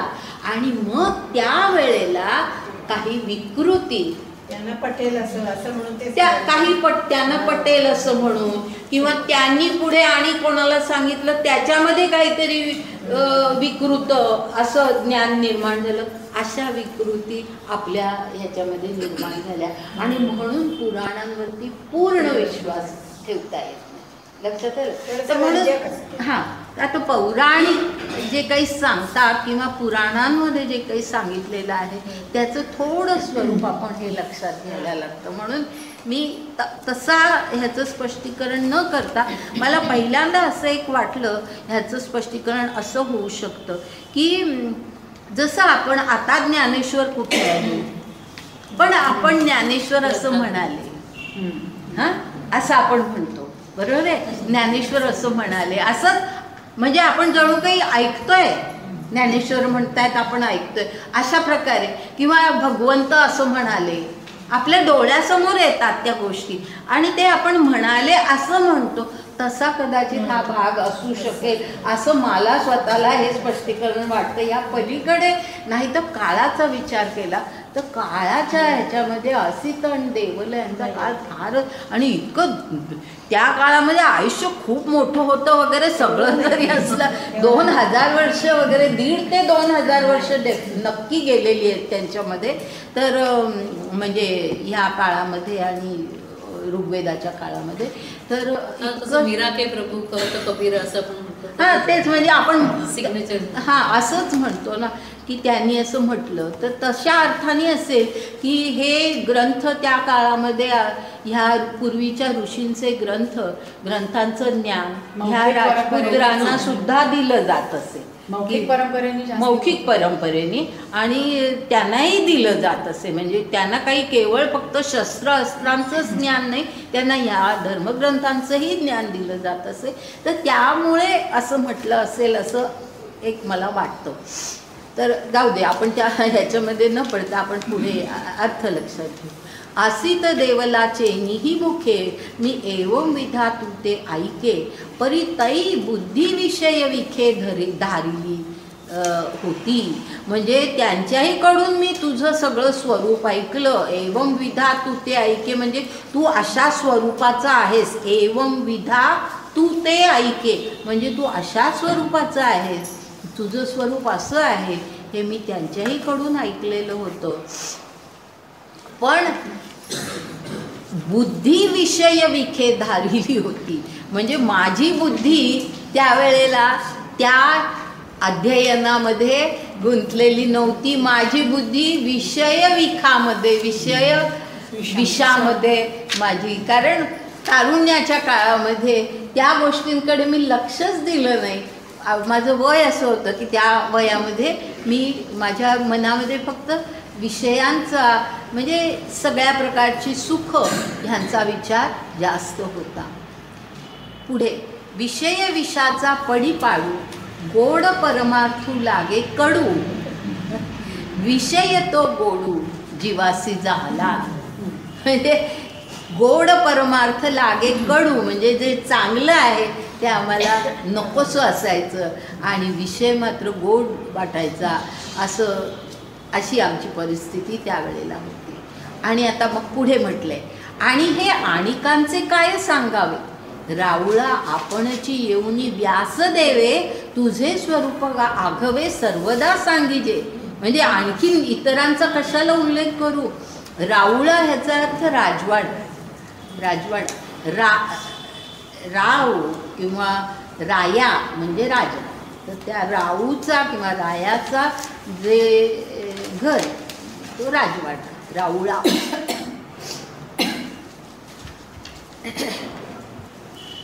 तर राऊळा आपणची येऊनी व्यास देवे म्हणजे आमच्या राजवाड्यामध्ये प्रत्यक्ष व्यासांनी येऊन तुझं स्वरूप आघव नेहमी सर्वदा सांगिजे. नेहमी ते येत असत आम्हाला तुझं स्वरूप सांगत असत. परी तो अंधारी चिंतामणी देखिला जेवी नव्हे या बुद्धी उपेक्षिला पाठी दिनोदयी ओळखिला होय म्हणून. म्हणजे अंधारामध्ये पायाची चिंतामणी आला. चिंतामणी दगड असतो की त्याची चिंतामणीच्या पुढे आपण इच्छा करू ती तो पूर्ण करतो असा तो दगड असतो. तर तो पायाशी आला अंधारामध्ये आणि काय आहे म्हणून उपेक्षिला ढकलून दिला बाजूला. साधा दगड आहे म्हणून. पाठी म्हणजे पुढे मग काय झालं दिनोदयी ओळखीला होय म्हणून म्हणजे तेव्हा कळलं ह्या चिंतामणी होता. तसं आता आम्हाला झालेलं आहे की आता आम्हाला बोध झाला आणि तो बोध झाल्यानंतर त्या ऋषींनी मुनींनी जे काय व्यासांपर्यंत सगळ्यांनी जे काही आम्हाला तुझं स्वरूप सांगितलं तेच खरं स्वरूप होतं हे आत्ता मला कळतंय. तिया मज पाशी छिद रत्नांची या खाणी परी उपेक्षिल्या जात होतिया तरणी तुझविण कृष्णा. म्हणजे छिद रत्नांच्या खाणी म्हटले. माझ्याकडे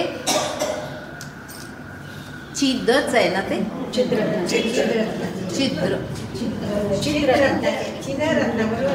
छिदच आहे.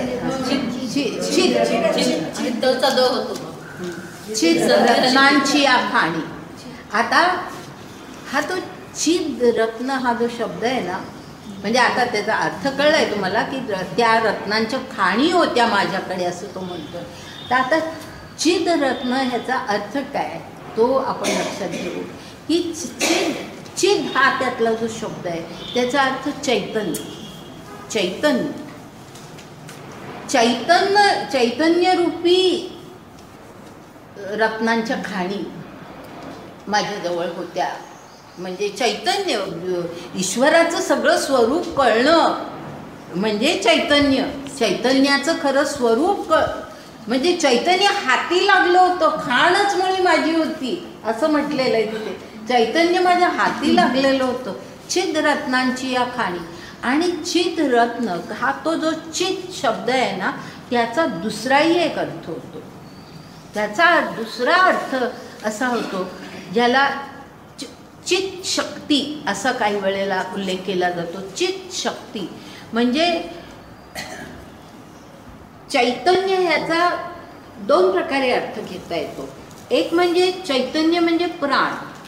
प्राण आपल्यातला प्राण जातो म्हणजे आपल्यातलं चैतन्य जातं असं आपण म्हणतो. चैतन्य जातं याचा अर्थ आपला प्राण जातो. तर प्राणरूपी प्राण हाही त्याचा एक अर्थ आहे. आणि दुसरा अर्थ जो आहे तो ज्याला चित शक्ती असं म्हणतात. आनंद मधला हा तो जो दुसरा शब्द आहे त्याचा अर्थ काय? सच्चित आनंद म्हणजे हा नाही पण काय त्यातला चितचा अर्थ काय? सच्चित आनंद मधला चित बरोबर आहे पण त्याचा अर्थ असा आहे की त्या चित ह्याचा अर्थ ज्ञान किंवा जाणीव. जाणीव जाणीव कॉन्शियसनेस जाणीव. चित शक्ती म्हणजे जाणीवेची शक्ती. जाणीवेची शक्ती असा चिद ह्याचा अर्थ होतो. आणि त्याला रत्न म्हटलंय. म्हणजे असं ज्ञानरूपी शक्तीची रत्न किंवा प्राणरूपी रत्नांच्या या खाणी माझ्याजवळ होत्या. चैतन्यरूपी रत्नांच्या खाणी म्हणजे ज्ञानरूपी रत्नांच्या किंवा प्राणरूपी चैतन्य चित ह्याचा. आता तो जो सच्चित आनंद आहे ना त्याच्यातला चित ह्याचा अर्थ काही वेळेला फक्त प्राण असाही घेतला जातो. म्हणून मी विचारलं की हे स्पष्ट आहे का? हे स्पष्ट असावं म्हणून मी सांगते की सत म्हणजे अस्तित्व आहे. सत्य अस्तित्व आहे ईश्वराचं. ईश्वराला सच्चित आनंद असं जे म्हणतात त्याच्यातला जो सत शब्द आहे त्याचा अर्थ असा की ईश्वर आहे, सत्य आहे. तर त्याचं अस्तित्व आहे.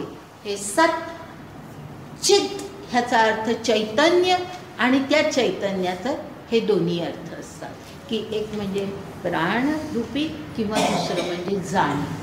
जाणीव आणि जाणीव हा फार महत्त्वाचा आहे की ईश्वर ही एक जाणीव आहे. लक्षात घ्या, ईश्वर ही एक जाणीव आहे. ईश्वर आपल्याला कुठे प्रत्यक्षामध्ये दिसणारच नाही कारण ती एक जाणीव आहे. त्या जाणीवेशी आपण एकरूप व्हायचं असतं. ईश्वराशी आपण एकरूप व्हायचं म्हणजे काय? आपण कुठल्या ईश्वराशी एकरूप होणार? जर ईश्वरच दिसत नाही तर आपण ईश्वराशी एकरूप कसं होणार? ईश्वराशी एकरूप होणं ह्याचाच अर्थ ईश्वर ही जी एक अत्यंत शुद्ध जाणीव आहे त्या शुद्ध जाणीवेशी आपण एकरूप होणं म्हणजे ईश्वराशी. तर ते जाणीव हा शब्द आहे. आणि हा जाणीव हा अर्थ मी मागे एकदा सांगितला होता. कृष्ण कॉन्शियसनेस ह्याचा मी उल्लेख केला होता त्यावेळेला मी सांगितला होता. तर अशा प्रकारे हा फार सुंदर शब्द आहे चित. तर अशा प्रकारे चित रत्नांची या खाणी अशा सगळ्या ह्या माझ्याजवळ होत्या. सगळं हे ज्ञान होतं, ही जाणीव मला देत होते. हे सगळे मला ती जाणीव करून देत होते. अशी त्या सगळ्या खाणी माझ्याजवळ होत्या. परी उपेक्षिल्या जात होती या तरणी तुझविण कृष्णा. तरणी याचा अर्थ अनादर करणं, उपेक्षा करणं असाच होतो. अनादर करणं तुझ्या शिवाय म्हणजे तू हा बोध दिला तोपर्यंत ह्या सगळ्या गोष्टींची मी उपेक्षा केली. अनादर केला. कधी मला त्या गोष्टीमध्ये फारसं काही गम्य वाटलं नाही.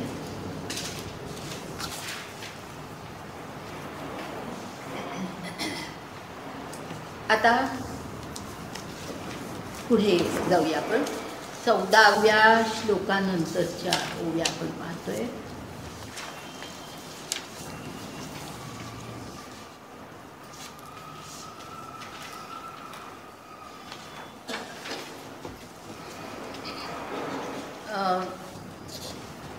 ते आता वाक्य सूर्य कर तुझे फाकले आणि ऋषी मार्ग होते जे कथिले तया आघवयाचेची फिटले अनोळखपण. म्हणजे तुझं वाक्य सूर्य कर तुझे फाकले. वाक्य सूर्य कर म्हणजे तुझा बोधरूपी सूर्याची किरण माझ्यापर्यंत पोचली, फाकली, फैलावली. बोधरूपी सूर्याची किरण माझ्यापर्यंत पोचली आता. आणि मग काय झालं, आता सूर्योदय झालाय, आता सगळीकडे दिसायला लागलंय मला. आणि त्या दिसण्यामुळे, त्या सूर्योदयामुळे म्हणजे ज्ञानाचा सूर्य आता माझा उगवलाय. आणि त्यामुळे काय झालंय, ऋषी मार्ग होते जे कथिले तया आघवयाचेची फिटले अनोळखपण.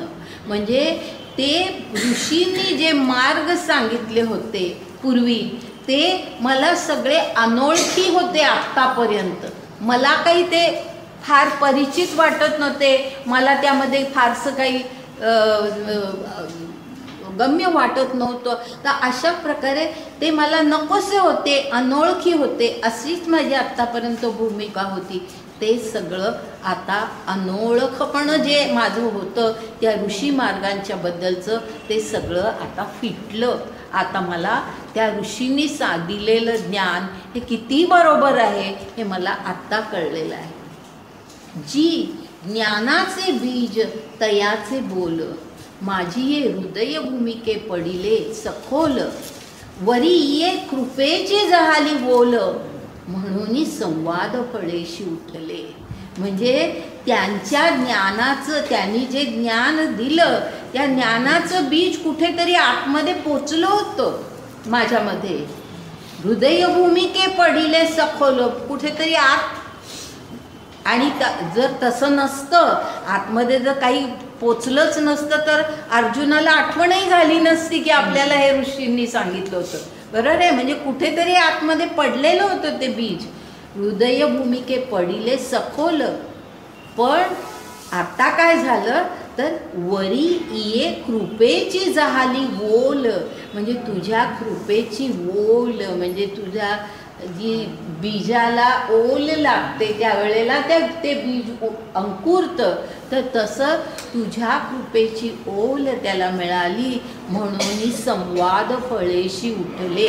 म्हणजे तुझा माझ्या या संवादातून हे फळ आता निर्माण झालं की जे मला आधी ते बीज होतं पण ते अंकुरलंही नव्हतं आणि फळ तर निर्माणच झालं नव्हतं. पण तुझ्या माझ्या या संवादामुळे आता ते उठले. म्हणजे ते आता फळ वर आलंय. अहो नारदादिका संता त्यांची या युक्तिरूप सरिता मी महोदधी झाला अनंता संवाद सुखाचा.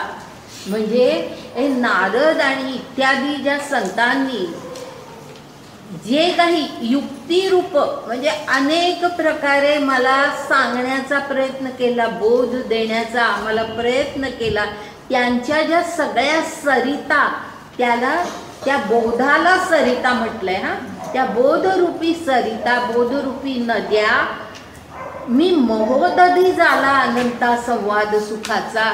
म्हणजे त्या सगळ्या नद्या आता माझ्या, म्हणजे मी आता सागर झालोय मोठा आणि महोदधी म्हणजे महासागर झालेलो आहे. कारण त्या सगळ्या सरिता आता माझ्यापर्यंत पोचल्या. म्हणजे त्यांचा बोध माझ्यापर्यंत आत्ता पोचला.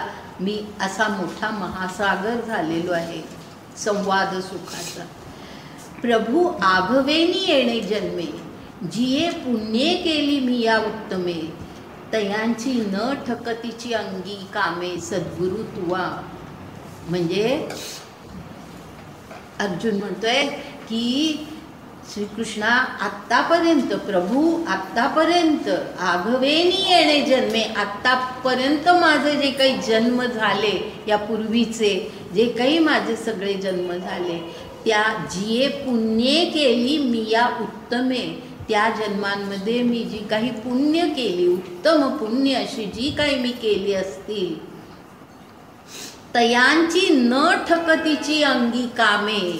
म्हणजे आता असं असतं ना की आपण पुण्य केलं तर त्या पुण्याचं चांगलं फळ आपल्याला मिळतं. म्हणजे ते पुण्य आपल्याला काहीतरी देणं लागतं. हां, आपण केलेलं पुण्य हे आपल्याला काहीतरी देणं लागतं, उत्तम फळ हे त्याचं देणं असतं. तर इथे काय म्हटलंय की तयांची न ठकतीची अंगी कामे, म्हणजे आता त्यांचं काही देणं राहिलेलं नाही. जी मी पुण्य केली त्या पुण्यांचं फळ मला पूर्णपणे प्राप्त झालं. कसं प्राप्त झालं? सद्गुरु तुवा. म्हणजे तुझ्यासारखा सद्गुरू मला लाभला, हे माझ्या त्या पुण्यांचं सगळं फळ मला मिळालं. आता त्या पुण्यांनी मला काही देणं लागलेलं नाही आहे, सगळं एवढंच मला पाहिजे आणि ते मला मिळालेलं आहे की तुझ्यासारखा सद्गुरू मला मिळाला. एरवी वडील वडिलांचे मुखे मी सदा तू ते कानी ऐके परी कृपान कीजेची तुवा एके तव नेणवेची काही. म्हणजे सगळ्या वडिलांनी सगळ्यांच्या तोंडून मी सगळं तुझ्याबद्दल खूप चांगलं सगळं ऐकलेलं होतं, परंतु तुझी कृपा आत्तापर्यंत झालेली नव्हती. तोपर्यंत तव नेणवेची काही, मला काही बोध झालेला नव्हता. तुझी कृपा झाली नाही तोपर्यंत मला काही बोध झालेला नव्हता. आता तुझी कृपा झाल्यावर मला सगळा बोध झाला. परिकृपा न कीजेची तुवा एके, म्हणजे आत्तापर्यंत तू अशी कृपा केली नाही तोपर्यंत त्या केवळ वाडवडिलांच्या म्हणजे किंवा त्या संतांच्या बोलण्यातून मला जे काही खरा म्हणजे बोध व्हायला पाहिजे तो काही बोध झालेला नव्हता. म्हणून भाग्य जयी सानकूळ जालिया केले उद्यम सदा सफळ तैसे श्रुताधीत सकळ गुरुकृपा साच. म्हणजे इथे म्हटलंय की सानकूळ ह्याचा अर्थ अनुकूल अनुकूल अनुकूल. म्हणून भाग्यजयी सानकूळ, ज्या वेळेला आपलं भाग्य म्हणजे आपलं दैव अनुकूल असतं, आपलं दैव ज्या वेळेला अनुकूल असतं त्यावेळेला काय होतं? जालिया केले उद्यम सदा सफळ. जे काही उद्योग आपण करतो त्या सगळ्याला यश मिळतं. भाग्य ज्या वेळेला आपलं चांगलं असतं, उदयाला आलेलं असतं, त्यावेळेला आपण जे उद्योग करतो त्या सगळ्या उद्योगांना सफळ ते होतात, ते यशस्वी होतात. त्याचप्रमाणे तैसे श्रुताधीत सकळ गुरुकृपा साच. म्हणजे आत्तापर्यंत मी जे श्रुताधीत याचा अर्थ सगळं आत्तापर्यंत ऐकलेलं, आत्तापर्यंत जे काही मी सगळं ऐकलेलं ज्ञान होतं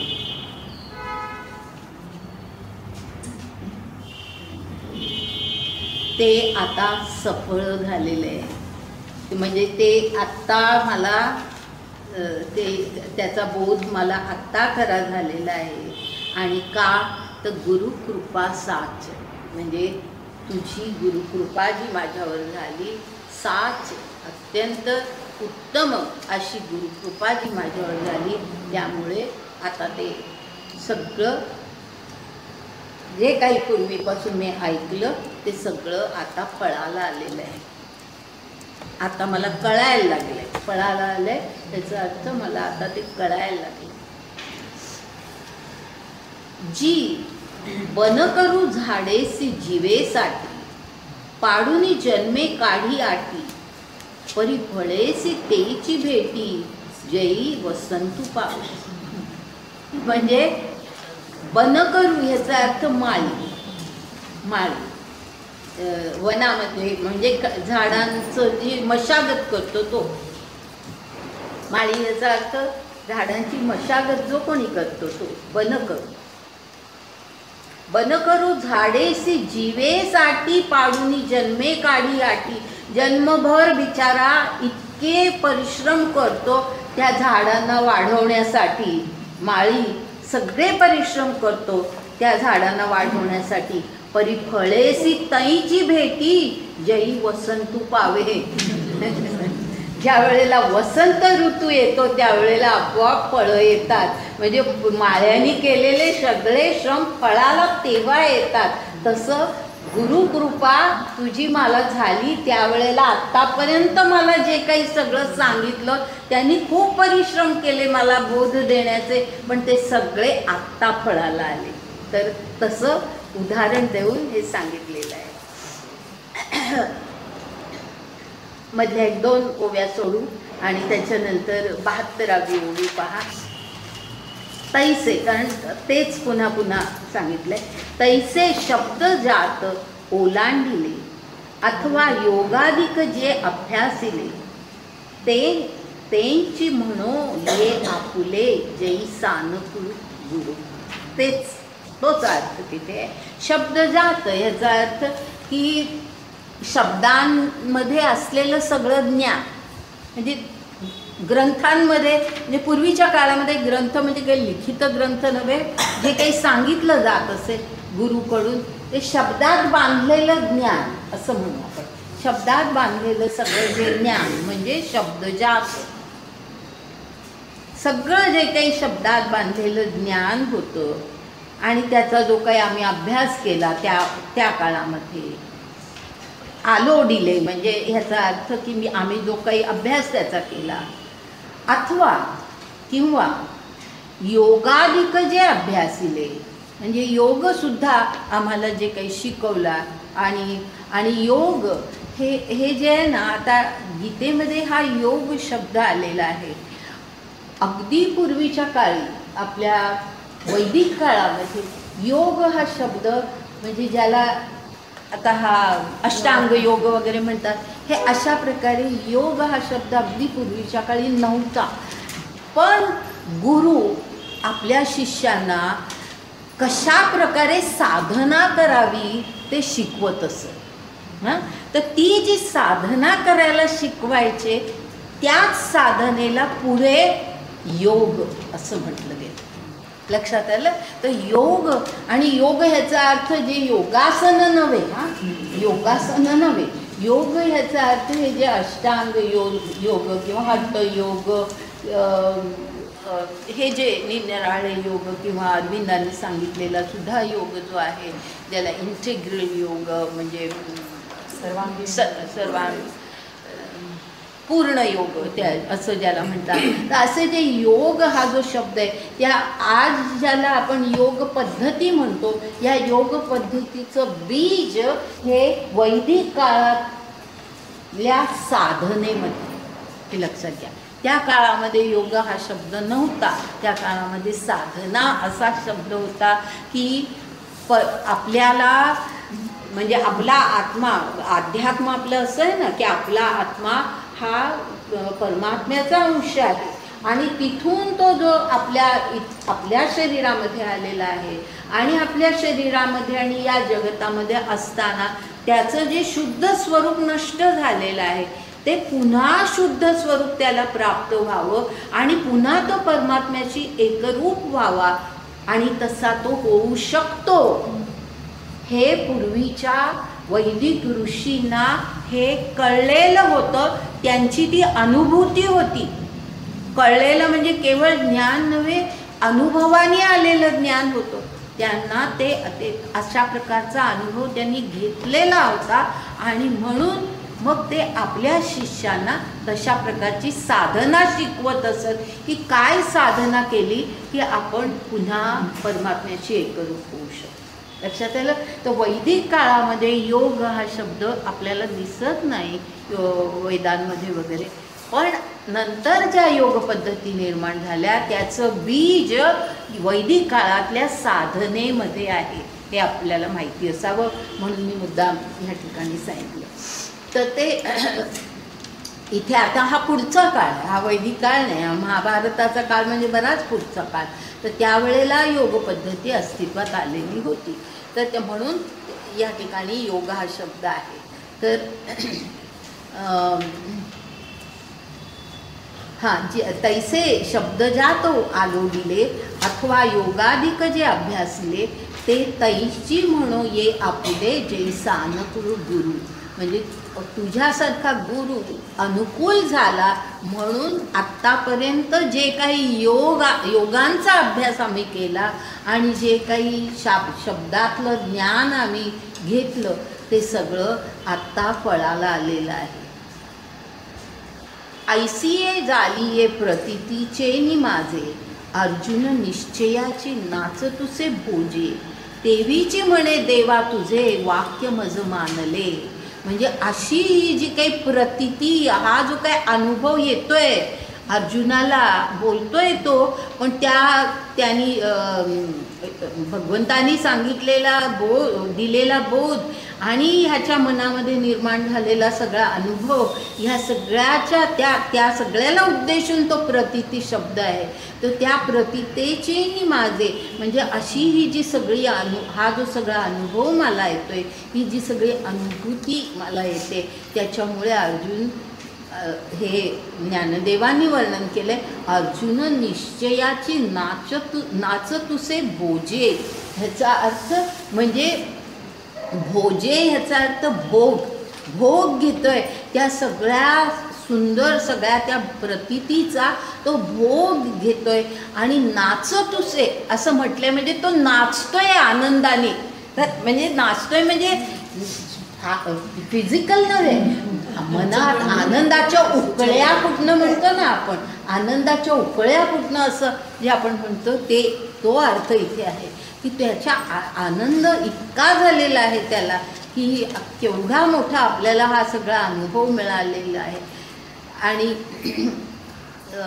आता तो काय म्हणतोय की तो आता म्हणतोय ह्याला भगवंताला म्हणतोय देवीची म्हणे देवा तुझे वाक्य माझं मानले. म्हणजे तुझं बोलणं मला आत्ता कळतंय, आत्ता मला ते पटतंय. आणि कुठलं बोलणं तर ते आता पुढे आहे त्याच्या, की काय बोलणं तुझं मला आता पटतंय. तर तरी म्हणजे हे बोलणं आता सांगतोय तो, तरी साचची हे कैवल्यपती मज त्रिशुद्धी आली प्रतिती जे तू देव दानवाची ये मती जोगा नव्हिसी. म्हणजे तू आता मला हे सगळं समजतंय श्रीकृष्णा की देव आणि दानव ह्यांच्या मतीला म्हणजे त्यांच्या बुद्धीला तू कळण्यासारखा नाही आहेस, हे आत्ता मला कळतंय. देवदानवांच्या बुद्धीला, कारण देवदानवांची बुद्धीसुद्धा पुन्हा जन्मधर्मी आहे, बरोबर आहे, जन्मधर्मी आहे. किंवा ती जीवबुद्धी म्हणतात त्याला, जीवबुद्धी म्हणजे देवसुद्धा हे जीवबुद्धीमध्ये असतात. आपल्याला ते खूप श्रेष्ठ वाटत असतील पण देवसुद्धा जीवबुद्धीमध्ये असतात. तर त्या जीवबुद्धी म्हणजे आता जीवबुद्धी शब्दाचा अर्थ लक्षात येतो आणि तुमच्या, तर ते जीवबुद्धीमध्ये ते असतात. त्या जीवबुद्धीला देवदानवांची ये मती जो म्हणजे त्यांच्या बुद्धीला तू कळण्यासारखा नाहीच आहेस. तुझे वाक्य व्यक्ती न येता देवा आपुलिया जाणे जाणीवा तैसा काहीच नाही सद्भावा भरवसेने आले. म्हणजे तू आता इथे म्हटले तुझे वाक्य व्यक्ती न येता देवा, म्हणजे तुझं वाक्य कानावर आल्याशिवाय, व्यक्ती न येता ह्याचा अर्थ तू स्वतः बोध दिल्याशिवाय, तू स्वतः बोध दिल्याशिवाय आपुलिया जाणे जाणीवा म्हणजे आपणच जर समजा ईश्वराचं स्वरूप जाणण्याचा प्रयत्न केला, आपुलिया जाणीवे म्हणजे आपल्याच जाणीवेनी म्हणजे आपल्याच बुद्धीनी, देव आणि दानव तसं करतात तर आपल्याच बुद्धीने जाणण्याचा प्रयत्न करतात. तर इथे असं म्हटलंय आपुलिया जाणे जाणीवा म्हणजे तू जर तुझं बोधवाक्य कानी न पडता स्वतःच जर आपण ठरवलं की आपण ईश्वराला जाणू शकू आणि म्हणून जो प्रयत्न केला, आपल्या बुद्धीनी देवाला जाणण्याचा प्रयत्न केला आणि आम्ही जाणू शकतो असं जर कोणी म्हणालं तर तसा ह्या जीवबुद्धीच्या सामर्थ्यावर जाणण्याजोगा तू नाही आहेस. आलं लक्षात? ह्या जीवबुद्धीच्या आधारे त्या सामर्थ्यावरती तू जाणण्यासारखा नाही आहेस. हे सद्भावा भरवसेनी आले. आता मला आता निश्चितपणे कळलेलं आहे. आपल्या बुद्धीने तू जाणण्यासारखा नाही. तुझं वाक्य कानी पडलं की मगच तुला जाणता येतं, हे माझ्या आता लक्षात आलंय असं अर्जुन म्हणते. आज आता इथे आपण थांबू.